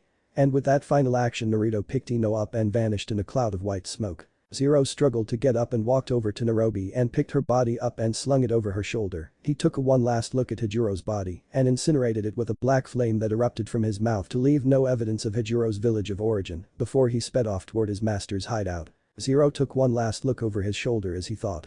You will pay for this Naruto Uzumaki, you will pay. Naruto carried Ino on his back and jumped from tree branch to tree branch, his eyes constantly watching his surroundings in case of enemies. Naruto? Ino whispered weakly. What is it Ino? Tears began to stream down Ino's cheeks and she pressed her face against Naruto's back as she said. I'm so sorry I was such a burden to you Naruto, I could have gotten myself and you killed. I want to get stronger. Strong enough to protect you and fight by your side. I want to protect you too. I know I'm precious to you, But I want you to know you're just as precious to me as I am to you. Naruto's battle-worn expression shifted to a more peaceful expression as he replied. Ino, you have no idea how much those words mean to me. The four-man Anbu squad jumped from tree branch to tree branch, scanning their surroundings for their targets. They all stopped and the leader made a hand sign to his team, causing all the other members to nod in understanding, as all members split up in 4 different directions. Naruto was beginning to feel drained and relying on nothing, but Kyuubi's chakra was taking a toll on his body. His eyes now had the power of hell, and it was a very powerful weapon to use, but the setback is that it uses ridiculously large quantities of chakra to use, so a human being possessing such power is completely unheard of. Naruto looked over his shoulder and smiled at the sleeping form of Ino he was carrying on his back, her face buried into his back and her arms around his chest. Naruto smiled and kept going as he thought. Not yet, I have to keep going, not for just my sake, but for Ino's too. Naruto had been jumping from tree branch to tree branch for at least another hour, and knew Konoha couldn't be too far away. Suddenly his body became alert as he sensed 4 powerful chakra pressures heading his direction. His body was exhausted of both physical endurance and chakra and had no means of fighting 4 powerful opponents. Naruto looked around him as he thought. Shit. What do I do? Before he had time to further process his thoughts, however, the shinobi had appeared around him, surrounding him. Naruto couldn't see his opponents well in the dark and started to unsheathe his blade. The shinobi he was looking at rose his hand and said. Uzumaki. Naruto, put away your blade, we are the Anbu Black Ops, and we have been ordered to retrieve you and escort you back to the village. Naruto sighed and replied. Thank God, alright, let's go ahead and get moving. I need one of you guys to carry this girl, she's in weak condition. Don't worry about me though, I can take care of myself. One of the Anbu took Ino from his back gently as to not wake her up. The Anbu leader looked around and asked. Everyone ready? The rest of the Anbu squad and Naruto nodded in confirmation as he said. Alright, let's go. And with those words Naruto and the Anbu vanished. Tsunade sighed and poured herself another glass of sake as the file containing the mission Naruto and Ino were on lay open on her desk, the bottle of sake next to it. She was growing impatient. It usually didn't require this much time for the Anbu to complete such an easy task. She sipped from her sake glass with a sigh as she looked out the window into the sky. She noticed the moon and said, the moon's almost full. Just as she was finishing her glass there was an audible knock from the outside of her office door. Tsunade used a quick ninjutsu to hide the sake glass and bottle. A moment later she called out. Come in. Tsunade's office door opened and Shizune quickly emerged from the doorway with a smile as she said. Lady Tsunade, the Anbu squad you sent out, Naruto and Ino have returned. They're being checked on as we speak. Tsunade smiled and said. That's great news. Would you like a drink with me before we check on Naruto and Ino? Shizune? Shizune smiled and said. As much as I hate to admit it, a drink would be great about now. Tsunade smiled at this and brought out another sake glass and dispelled the jinjutsu. She picked up the sake bottle and poured her in Shizune's glasses. Tsunade raised her glass and cheered. To health. Shizune nodded and raised her own glass as she repeated. To health. Naruto smiled and sat up in the hospital bed he was situated in, watching Ino sleep. Naruto smiled and thought. She looked so peaceful. Ino's eyes began to open a little and she stirred as she struggled to open her eyes all the way. She succeeded and saw Naruto watching her and smiled as she asked playfully. What are you looking at? Naruto grinned and gave Ino a wink as he replied. You. Naruto smiled and was about to continue when all of a sudden the door opened and Tsunade and Shizune emerged from the doorway. Naruto smiled and said. Hey Tsunade, what's up? Shizune sighed as she thought. Same old. Naruto talking so casually to the Hokage. Tsunade cleared her throat and said. Naruto, what exactly happened? The widest grin the Hokage had ever seen appeared on the young Jinchuriki's face as he replied.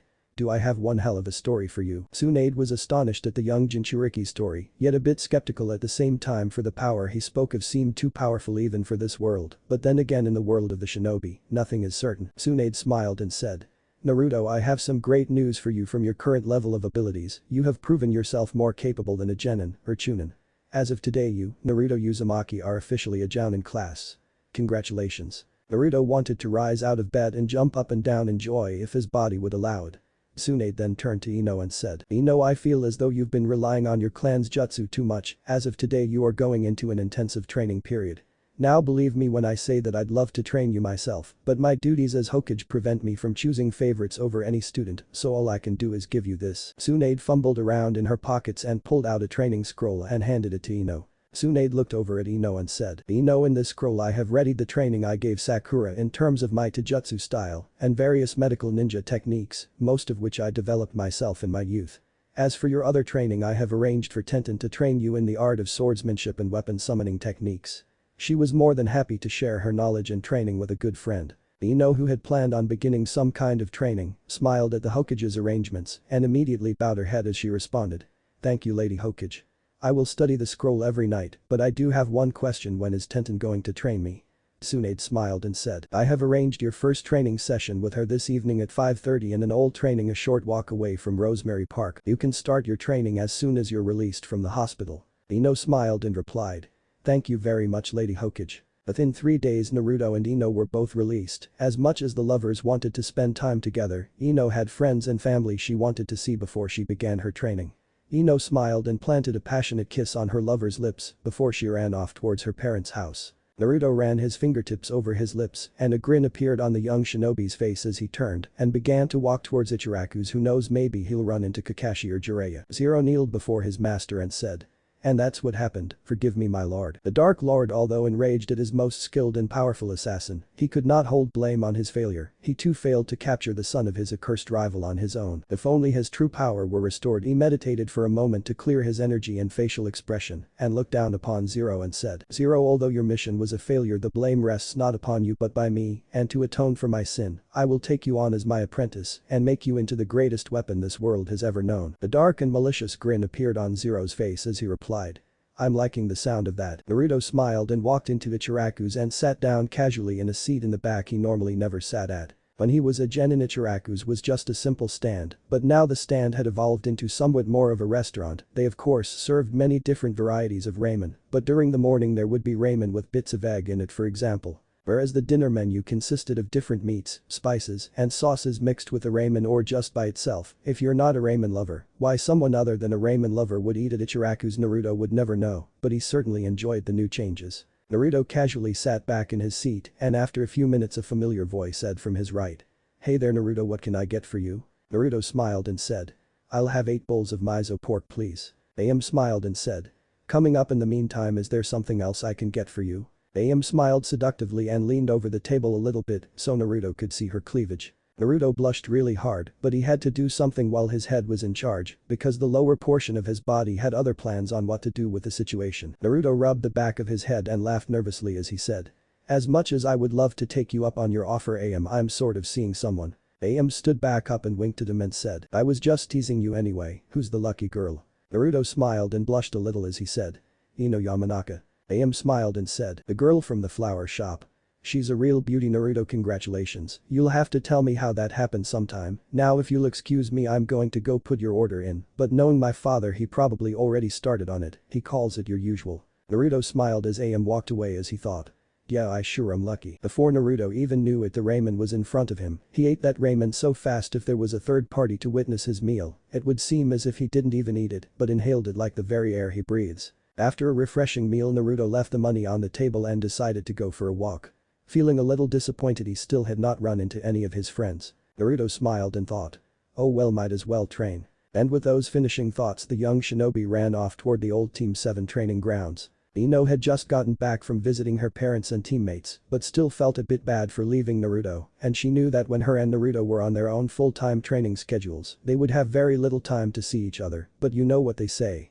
Absence makes the heart content. Ino rose out of bed in a drowsy daze. After a long hot shower, Ino took the scroll Tsunade had given her and unrolled it over her table. After about 20 minutes of studying the scroll led her to one conclusion: she was not fit to be a medical ninja like Sakura, although the Taijutsu-style Tsunade had explained in the scroll alone was a reason to carry it with her, but Ino had a feeling Taijutsu and weapon summoning training with Tenten would be enough to sharpen her skills. Ino put away the scroll and looked at her clock. It was barely 10 in the morning, and her training with Tenten didn't begin until 1:30, so she decided a quick bath at the hot springs was in order. And with those finishing thoughts the young Kunoichi went speeding off in the direction of the Konoha hot springs. Naruto wiped the sweat from his forehead from his training session as he began to walk back to his apartment.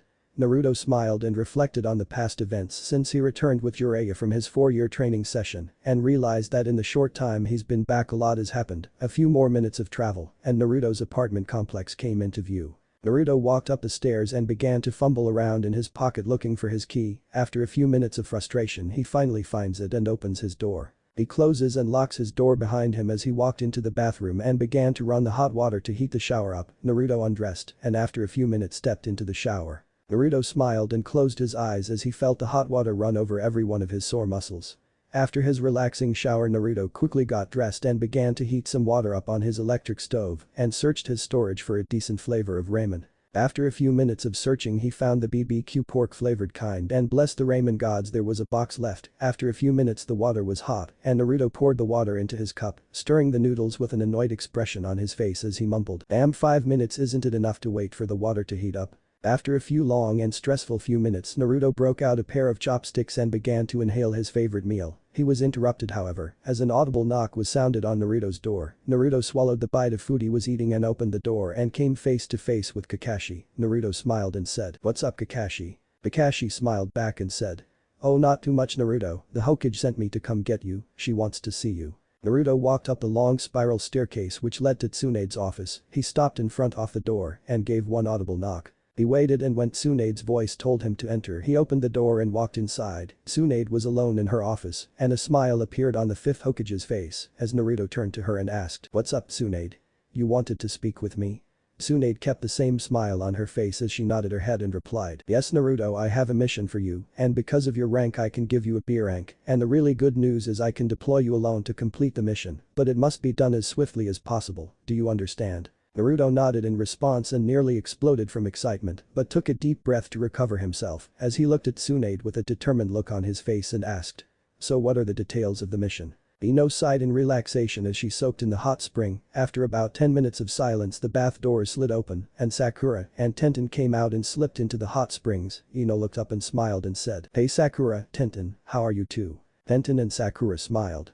Sakura turned her head to Ino and said, "We're fine, Ino." Tenten grinned mischievously and asked, "So Ino, I heard you and Naruto got together, come Ino, give us some dirt." Ino smirked at her friend's curiosity and asked, "Dirt, huh?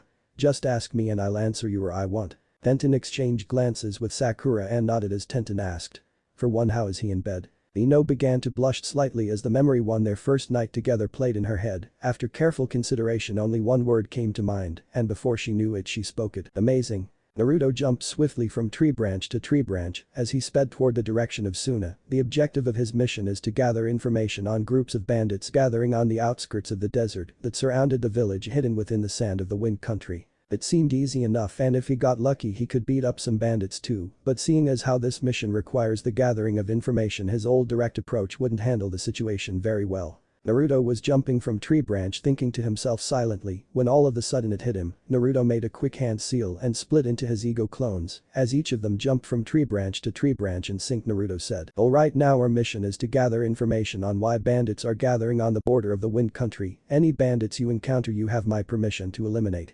Alright, go." And with those words Naruto and his ego clone split up in 6 different directions. Ino left the hot springs with Tenten to go begin their training. They both walked out into a large open meadow. Tenten threw down her backpack and pulled out various weapons and scrolls and grinned at Ino as she said, "Shall we begin?"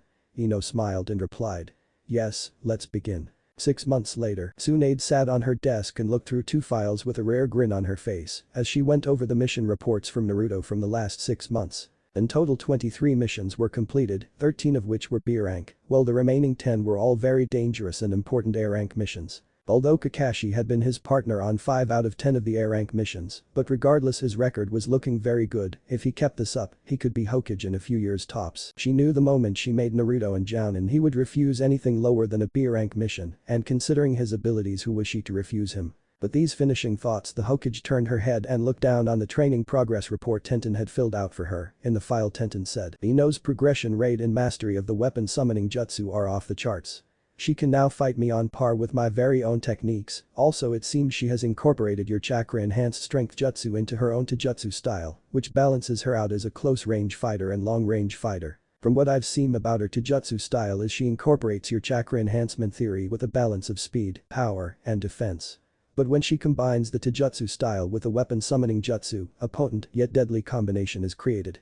From what I can tell, her training is completed, she is very confident in her abilities and will perform excellent on the battlefield. Signed, Tenten." After reading both reports, Tsunade was filled with a strange form of pride in knowing these 2 shinobi could very well become some of the strongest of their generation. And also knowing she was allowed the privilege to witness history in the making brought her a strange sense of accomplishment. Tsunade smiled softly to herself and poured herself a glass of sake and proposed a toast as she looked out the window. Her thoughts reflected on Naruto and Ino, and she drained her glass right before she said, "To the next generation." Naruto jumped from tree branch to tree branch with a wide grin on his face as he focused all his energy into returning to Konoha. For the past 6 months since Naruto's promotion to Jounin rank, he's always been on a mission or training, so he never got any chances to visit his lover Ino or any of his other friends for that matter. His excitement made him forget the delicate cargo he had slung over his shoulder. The person in bondage over his shoulder began to struggle, which in turn caused Naruto to punch him in the gut as he muttered. "Quit struggling, you're already captured anyway." Naruto performed a quick series of hand signs and said. "Chakra weight jutsu release." A seal on Naruto's chest appeared and vanished, releasing the training restraints on Naruto's body. Naruto flashed a fox-like grin and said. "Alright Konoha, here I come." And with those last words Naruto sped off toward Konoha at full speed. Ino leaned against the training post, breathing heavily and absolutely drenched in sweat. Ino sighed and smiled as she said. "The baths it is." And with that happy thought in her mind the young kunoichi went speeding off toward the Konoha hot springs. As Ino was sprinting in the directions of the hot springs she began to think about Naruto, what he was doing right now, how he was doing. They had not seen each other in 6 months, although that was only about 24 weeks, it seemed like an eternity to Ino, and she even wondered if he felt the same way. But knowing him, even if the first thing on his mind was her, he'd be at Ichiraku's before he came looking for her. This thought caused Ino to smile to herself happily. After a few short minutes of traveling Ino had finally arrived at the hot springs, and she admitted after a long training session the hot springs were absolute heaven. She sighed and leaned her head back as she said. "Yeah, this is the life." For the past 6 months Ino had been training constantly to give Naruto her full support, but more importantly she was redefining herself, improving her newly obtained abilities, and proving herself. She was training so often now her friends would always joke and say his crazy training routines are rubbing off on her. Who knows, maybe they're right. Naruto had arrived at the gates of Konoha. He smiled and straightened his headband as he walked past a guard post into the village. Naruto was so excited to come back he wanted to go ahead and report to Tsunade and get it over with, opposed to her having to send someone for him and then bitch at him. Naruto concentrated his chakra into his legs and with a burst of speed and chakra vanished and sped toward the Hokage tower like a speeding orange bullet. Naruto came to a sudden halt which tore up some of the ground around him, but he paid it no attention as he entered the Hokage's tower and began to climb the spiral staircase. Tsunade had finished half the bottle of sake she had opened earlier, and boy was she feeling it. Nobody had came to disturb her in quite a few hours, and she was glad. She knew she wasn't wasted, but to say she wasn't a little drunk would be a lie. Almost as if on cue an audible knock is heard on the outside of Tsunade's office door. Tsunade cleared her throat and said. "Come in." The door opened and Naruto emerged from the doorway with the classic grin of his embedded into his facial expression. He waved his hand and said, "Hey Tsunade, how's it going?" "I got my mission report done, see." Naruto smiled and held out a document in a hasty gesture. Tsunade looked at the report and smiled as she said, "Another A rank completed just like that. How long did it take you to find the A rank criminal in the bingo book, let alone capture him?" Naruto scratched the back of his head and smiled nervously as he said, "Well, actually finding him was the hard part. It took me almost 3 weeks, but it only took 10 minutes to beat him into submission, especially when I introduced him to my ego clones." Tsunade shook her head in disbelief and laughed a little as she said, "You're really set on this Hokage thing, aren't you, kid?" Naruto nodded his head and said, "You know it." Tsunade laughed a little, which caused Naruto to give Tsunade a confused look before she spoke again. "You know, Hokage is such a big title, and it's true you really have to be qualified for the job, some might even say privileged or destined, but the most annoying part of the job is all this annoying paperwork." Naruto grinned a little at Tsunade's usual complaint and replied, "That might be true, however, it's a small price to pay to be given the honor of protecting everything and everyone in this village I hold precious and fulfilling my life's dream." Tsunade smirked and looked out the window and peered down on the village as she replied, "Touche Uzumaki, touche." After Naruto and Tsunade finished catching up, Naruto said his farewell and without a second thought, leaped out her open office window. Naruto had a plan of what he wanted to do, the only problem was he couldn't figure out what order he wanted to do them in. He wanted to see all of his friends, he wanted to eat at Ichiraku's, but above all he couldn't wait to see Ino again. Naruto in the last 6 months had no time between his missions besides the necessities, namely sleep and preparation for the mission, so in reality he had not seen his lover, nor any of the rookie 9 in 6 months, and isolation was starting to eat away at him. His thoughts were suddenly interrupted, however, as a demonic voice spoke in the back of his mind. "My vessel, the time has come for you to repay your debt to me. If not for my eyes, you and that girl would have died or worse." Naruto winced at the demon's words, and as much as he wanted to see all his loved ones in eat ramen, he owed this demon a great debt and made a deal. And his shinobi way kept him bound to this because he never gave up or went back on his word. Naruto sighed and jumped down to the forest floor, sat down, leaned against a sturdy tree for support and began to meditate. He breathed deeply as he entered his inner world. Naruto walked up to the enormous cage and looked up in the Kyuubi's eyes and said, "Alright, I'm here now, what do you need me to do?" The fox snickered and narrowed his eyes as he gazed down upon his vessel and replied, "You will travel deep into your subconscious and obtain a certain item of mine that the fourth Hokage stole from me and sealed it elsewhere in your body. You will notice the seal because it is one of your clan. Now get out of my sight and achieve your goal." With those words, a portal manifested out of the solid stone walls surrounding the Kyuubi's imprisonment. The portal was a large circle, and as Naruto passed through it, he felt the sensation of not being able to breathe and forced under extreme pressure as he resurfaced on the other side. Naruto fell to his knees and gasped for air for a few moments before he got up. He looked around, and his eyes widened in surprise as he said, "What the hell?" Sakura was jumping from tree branch to tree branch, looking exhausted as she returned home from one of Tsunade's extreme training sessions. She panted and decided to drop down to the forest floor for a short break. She landed on the ground and dropped to her knees and sighed as she leaned against a tree very suddenly. This motion caused the other person leaning against the tree to fall over. Sakura jumped up in surprise with her kunai in her hand, but with further inspection, she found the unconscious form of Naruto lying on the ground. She shook him and tried to wake him, but nothing seemed to work. Out of panic of not knowing how to help him, Sakura picked up Naruto's body and ran to Konoha Hospital as she thought, "Hold on, Naruto." Naruto looked around and seemed to be in a dream world version of Konoha. The only part different was the fact that it was completely empty without a person in sight. Naruto quickly found his resolve and summoned his ego clones and ordered them to split up and look for a place where the fourth Hokage might have sealed the object the Kyuubi spoke of. After 20 minutes of searching, Naruto sighed and thought, "Let's see, if I was the fourth Hokage, where would I seal something I took from a demon?" Naruto gazed up at the Hokage monuments and his eye rested on the fourth Hokage's head as he said, "Bingo." Naruto gathered chakra in his legs and sped up the Hokage monument, looking around the face of the fourth's head for some kind of sign of where the seal could be. Naruto sighed and gathered chakra into his eyes and opened them suddenly as he said, "Yuzarigan." The neon green orbs began to spiral around his pupil as the whites of his eyes turned a bright magenta. Naruto scanned the monument and inside it was a small cavern. Naruto smashed his fist into the Hokage monument and grinned as he looked down on his prize and said, well, what do we have here?" Naruto walked into the cavern and on a small altar was a scroll with a chakra lock sealing it shut. Naruto grinned and performed a quick few hand signs and said, "Uzumaki style. Chakra lock release." The lock of chakra disappeared in a bright blue light and vanished.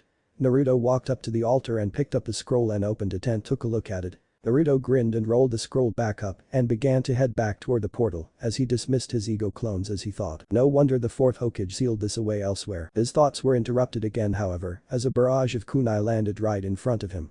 He looked around and a voice called out from behind him, "Hey, what do you think you're doing?" Naruto turned around to see this female warrior cloaked in a mask and all dark clothes charging at him with her blade in her hand. Naruto quickly unsheathed his sword and intercepted and blocked her blows as he said teasingly, "You know you're pretty good." She glared at him and said, "Put the scroll back now." Naruto, who was still in the middle of blocking her blade with his own, looked at her in confusion and said, "Scroll? Oh, you mean this?" Naruto held the scroll out in his hand and kept pulling his hand back every time she reached for it. She looked at him in frustration and said, "What are you planning to do with it then? Because if the Kyuubi put you up to this, you've been tricked." Seriousness filled Naruto's facial expression as he asked, "What do you mean?" She sighed and said, "Do you know what that scroll is?" Naruto looked at her and said, "Wasn't it a family heirloom of his or something?" She glared at him for his stupidity and said, "No, you idiot. That's the summoning scroll for the Kyuubi. If you give him that, he'll release the seal and free himself." Naruto looked down at the ground and grinned as he said, "Thanks for telling me, now I can have some persuasiveness over that stupid fox." And with those words, the form of Naruto the warrior had been fighting vanished in a cloud of white smoke as a orange blur passed through the gateway like a speeding bullet. The gateway immediately closing itself behind him. Naruto shot out of the closing portal headfirst, landing on the ground painfully in that fashion. Naruto rubbed the back of his head and slowly stood up as he gazed up at the seal that contained the nine-tailed demon that resided within him. As if on cue, two enormous demonic eyes appeared from within the darkness. The fox glared at his vessel and said, "Did you obtain the item kit?" Naruto nodded and held the summoning scroll in his hand, causing a sinister smile to appear within the darkness, revealing endless rows of razor-sharp fangs, each 5 times the size of a human being. The fox looked down and said, "Very well, kit, your debt is repaid and the eyes I lent you are now yours to use. Now about that scroll." Naruto was the one to smile this time as he said, "You're right, Kyuubi, I promised to unseal and bring back the item of your request, but nothing in the deal said anything about me having to actually give you the scroll." Naruto, after ending this statement, was in full expectation that the fox would be infuriated and start threatening him. But that was the strange part, it never came. Naruto looked up at the fox right before the great nine-tailed demon of hell did something Naruto nor anyone in the shinobi world would expect. He laughed. The Kyuubi grinned and started to laugh maliciously. After a moment his laughter died down as he looked down upon his vessel and said, "How can I say this? You kind of remind me of when I was a kid. What I'm trying to say is I'm actually beginning to like you, kid. You see, as much as I would like to escape, the summoning contract would only grant me momentary freedom, so in exchange for being able to summon me and my kind, I only ask you allow me to wreak havoc and complete destruction, and we get to eat our enemies. It's boring in this dark cage. Do you agree to my terms?" A dark grin appeared on Naruto's face as he said, "I do agree, but who's to say you won't stab me in the back, so to speak?" The fox, who was once again impressed at seeing through his hidden intentions, merely grinned and replied, "Unlike most summoning contracts, the demon and the human being sign the contract together, and once we sign something in demon blood it cannot be broken. A barrier of my own chakra shall shield you if I were to even want to attack you." Satisfied? Naruto nodded eagerly, causing the demon to snicker as he said, "Now about that contract." Ino sighed and sipped from her caffeinated beverage as she walked up the seemingly endless spiral staircase that went up the Hokage Tower right to Tsunade's office. After what seemed like an eternity, she had finally arrived at her destination. After taking a moment to compose herself, she took a deep breath and knocked on the Hokage's office door. After a moment of silence, Tsunade's voice called out, "Come in." The door opened and Ino emerged from the doorway carrying a pile of paperwork for the already overworked Hokage. Tsunade sighed and sipped her own coffee as she looked at the paperwork. Then back to Ino. Then rubbed her eyes and sipped on her coffee as she said, "You called for me, Lady Hokage?" Tsunade nodded and asked, "Ino, tell me, how is Naruto's condition?" Ino, being how sleepy she was, took a moment for Tsunade's words to process. After a delayed reaction, her eyes shot open and said, "His condition, did something happen to him?" Tsunade was surprised at the young blonde Kunoichi's reaction as she said, "You mean you didn't know? Naruto's in a coma." Ino's eyes widened in surprise as she yelled, "What?" Naruto watched as the Kyuubi gently applied a glowing crimson liquid on the demon's portion of the contract. Naruto nodded and bit down on his thumb and swirled it into his clan symbol. Naruto all of a sudden felt strangely warm. Before he knew it, he was surrounded by a light layer of red chakra. The Kyuubi smirked and walked back into his prison as he said, "Think of that chakra armor as insurance. Now hurry and find me an opponent to unleash my wrath upon." And with those words, the great Kyuubi no Kitsune returned to his prison. Naruto smiled and held the scroll triumphantly as he closed his eyes and concentrated on regaining consciousness. Naruto stirred and opened his eyes slowly and found he was in a hospital. As he looked around, his only thoughts were, "Damn, how long was I out?" Just as he rose from his bed, a sweet voice said from his left, "Naruto, you're awake." Naruto turned and couldn't believe who it was as he said, "Ino? What am I doing in a hospital?" Ino sighed and said, "Naruto, I heard they said you were in a coma. I was so worried." Naruto stroked Ino's hair and held her close as he said, "I'm alright, Ino, I must have just overdid it training." He knew this statement was a lie, but he didn't want Ino to worry about him, but more importantly, he couldn't tell Ino about the Kyuubi, not yet. Naruto sighed and pulled Ino closer to him and gave her a gentle kiss. Ino smiled and rested her head on his chest as she said, "I'm just glad you're alright." Naruto smiled and felt the summoning scroll next to him, hidden underneath his hospital blanket as he thought, "So am I, Ino, so am I." 3 hours later, Naruto and Ino were walking to Naruto's apartment. Naruto was now dressed in some shinobi gear that Kakashi had gotten him as a gift for making it to Jounin. The blonde-haired Jounin was now dressed in black ninja pants, a black Jounin vest with a Leaf Village symbol embedded into the metal plate underneath to block incoming projectile weapons if any got through his defense. His headband rested on his forehead, keeping his long blonde locks out of his face. Besides the updates in appearance, however, there were some things about the young Jinchuriki that would never change. Naruto eyed Ino with a mischievous-looking grin. After a few moments, Ino saw this and eyed her lover back with a curious expression as she asked, "What is it, Naruto?" The blonde Kunoichi appearance had also changed the couple months her and Naruto had been apart when she was training. Her purple outfit, although it remained the same, the color had shifted to a night black low-cut skirt, a black Kunoichi vest which she used to store concealed weapons in countless kunai holders, black combat boots replacing her usual footwear. But most importantly was the large weapon summoning scroll she held with her, Tenten, and her father had made it for her as a gift for passing her clan's most powerful and difficult shinobi art. Naruto kept the same smile as he asked, "Can we get some Ichirakus after we drop off my things at my place?" Ino sighed and rubbed her forehead as she eyed Naruto out of annoyance and said, "You know we need to do something about this ramen addiction problem you have." Naruto flashed his trademark fox-like grin as he replied, "Not going to happen." Ino smiled and kept walking toward their designated destination as she thought, same old Naruto. After Naruto and Ino had arrived and put down his things, Ino was literally and immediately dragged all the way to the ramen stand Naruto was so fond of. Naruto and Ino walked in and took a seat over in the corner.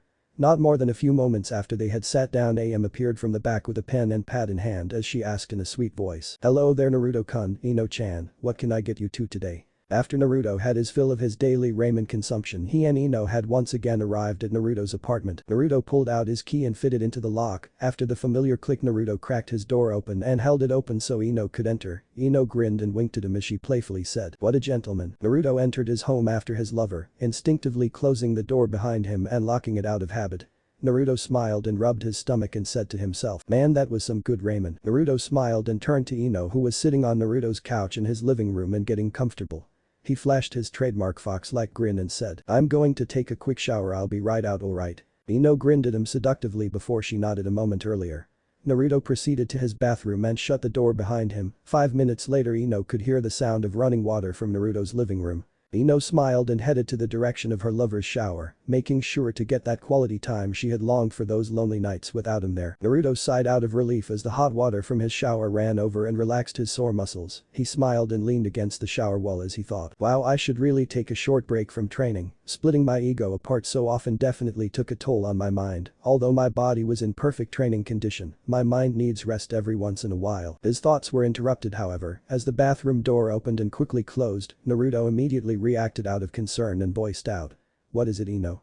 Did something happen?" Naruto's sliding shower door opened, revealing the undressed form of Ino in all of her beauty. Naruto's face turned a shade of red that would put Hinata's face to absolute shame as he eyed his lover up and down. Ino, who was more than completely satisfied with Naruto's reaction, answered his previous question as she said in a seductive voice, "Yes Naruto, something is wrong, we've been apart for far too long and we need to spend some more time together." Before Naruto even had time or a chance to react for that matter, Ino had pinned him against the shower wall. The sliding door was shut and Ino's lips were on his. They kissed each other's soft lips over and over again out of ecstasy. Ino somehow managed to slide her tongue in Naruto's mouth in between the kisses, but regardless, the only way to describe the scene would be their tongues declaring war on each other, violently fighting for dominance as their fingertips explored each other's exposed bodies. After their much-needed love session, Naruto and Ino got out of the shower and dressed. Just as they were leaving the bathroom, there was an audible knock on the other side of Naruto's front door. Naruto immediately proceeded to unlock the door and open it as the form of Kakashi emerged from the doorway. After a quick observation of Ino, Kakashi turned to Naruto and said, "Ah, good, you're both here, that'll save me the trouble of tracking both of you down. Lady Hokage requests your presence." Naruto turned to Ino, who in turn nodded. Naruto flashed his trademark grin as he said, "Led the way, Kakashi." Tsunade smiled and poured herself another glass of sake to get a buzz going because she was a little excited at seeing Ino's progress. From what Tenten said in her letter left her speechless. It was something she truly had to see to believe. After successfully draining her glass and putting her sake away in a loose floorboard underneath her desk, she then proceeded to place a powerful genjutsu to hide her sake stash. As if right on cue, there was an audible knock on the outside of Tsunade's office door. Tsunade cleared her throat and announced, "Come in." The office door opened and Shizune, Kakashi, Ino, and Naruto all emerged from the doorway. Shizune bowed to Tsunade and left the office and closed the door behind her. Tsunade's eyes rested on Ino, and a smile graced the Hokage's lips as she said, "Ino, I've heard many great things about your progress of your training, or as Tenten put it, your mastery of the art of weapon summoning." Ino blushed slightly and rubbed the back of her head nervously as she replied, "Well, I am good if that's what you mean. I don't know about mastery, though I really think of it as a variation of her technique and combining it with chakra concentrated defensive blocks and offensive attacks." Tsunade smiled and responded, "Regardless, I would very much like to see your progress." Ino smiled, but then an idea struck her and she looked at the Hokage and said, "But Lady Hokage, I can't really show you the extent of my technique without having a sparring partner, and to be honest, I haven't really had much time to perfect my restraint, if you catch my drift." Ino finished with a dark, confident look on her face. Tsunade replied to Ino's comment with a dark look of her own as she said, "Oh, I do believe we can make an arrangement for a partner, and I can guarantee you will feel no need to use restraint." Tsunade snapped her fingers and an Anbu agent appeared behind the Hokage's desk and said, "Your orders, Lady Hokage." Tsunade grinned darker than ever and said, "Bring me one of the prisoners." Within the darkness, a sinister-looking figure sat in the corner of a cell, making another mark on the four walls of his cell to count the days he had been there. His silence was interrupted by the creaking of a cell door opening as an Anbu appeared in the gateway of his cell. The prisoner, who knew the way things worked in his imprisonment, merely nodded and stood up and followed the Anbu guard.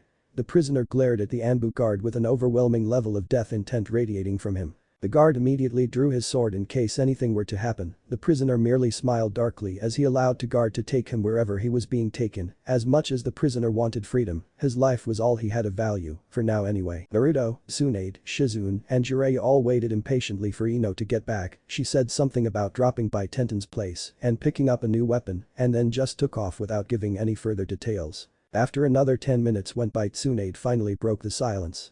So any idea on what this new weapon could be, Naruto? Naruto merely sighed and shrugged his shoulders as he replied.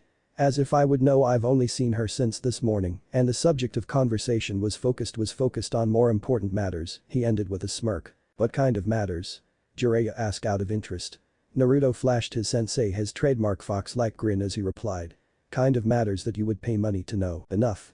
Tsunade's voice immediately silenced the two males present, while Shizune giggled in the background. As if on cue, Ino came running from the distance. With a burst of speed, she joined the group of eager shinobi within 5 seconds.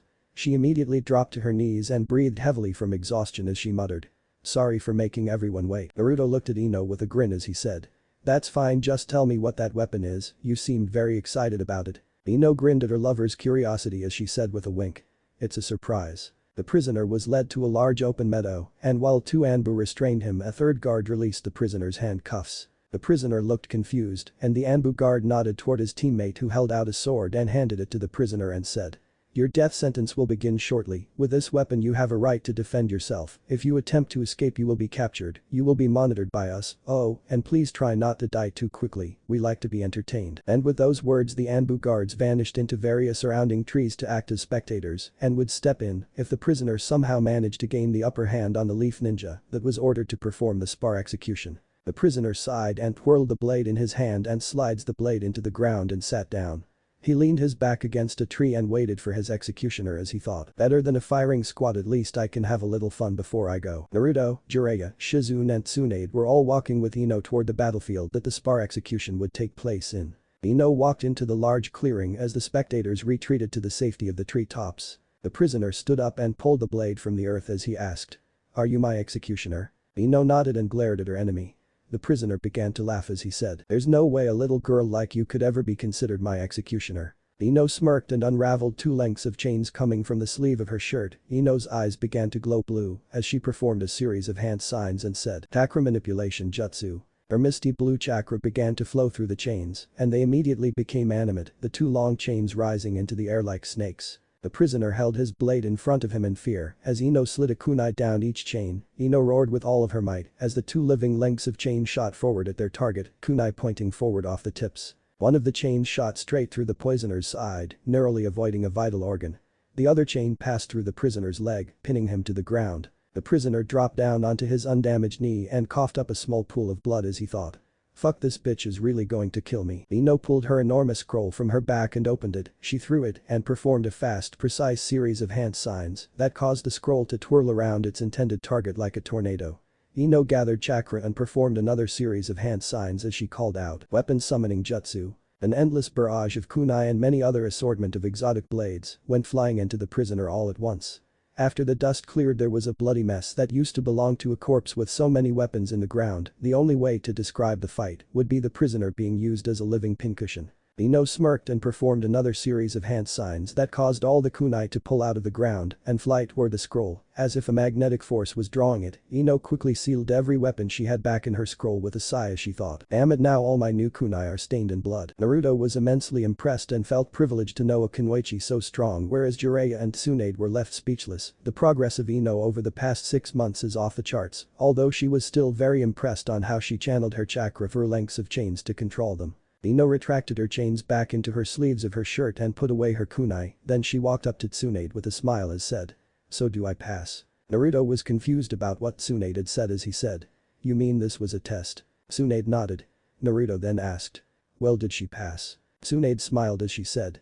With flying colors. Naruto then asked. Well, what did she get if she passed?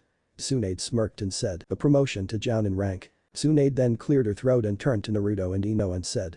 Naruto Uzumaki and Ino Yamanaka, you have both proven yourselves worthy of the title of a true shinobi, and from this day forward, you will be known as Team Zero. Naruto looked over at the Hokage with a satisfied grin and said. Team Zero, huh? Tsunade nodded and said, you two are going to be working together on a two-man squad from now on. You will go on the same level missions as Naruto and are expected to train constantly to maintain your form and of course deliver this level of performance on the battlefield, is that understood? Ino nodded and saluted Tsunade as she replied. Of course Lady Hokage. Tsunade smiled and said. The battles ahead will be difficult, but know that no matter how hopeless the situation may seem, there are those who will come to your aid. Good luck. Ino and Naruto walked from Tsunade's office through the streets of Konoha. After a few minutes of silence, Naruto's facial expression reflected annoyance. Ino immediately noticed this and caught his eye and said. Naruto, is something wrong? Naruto sighed and said.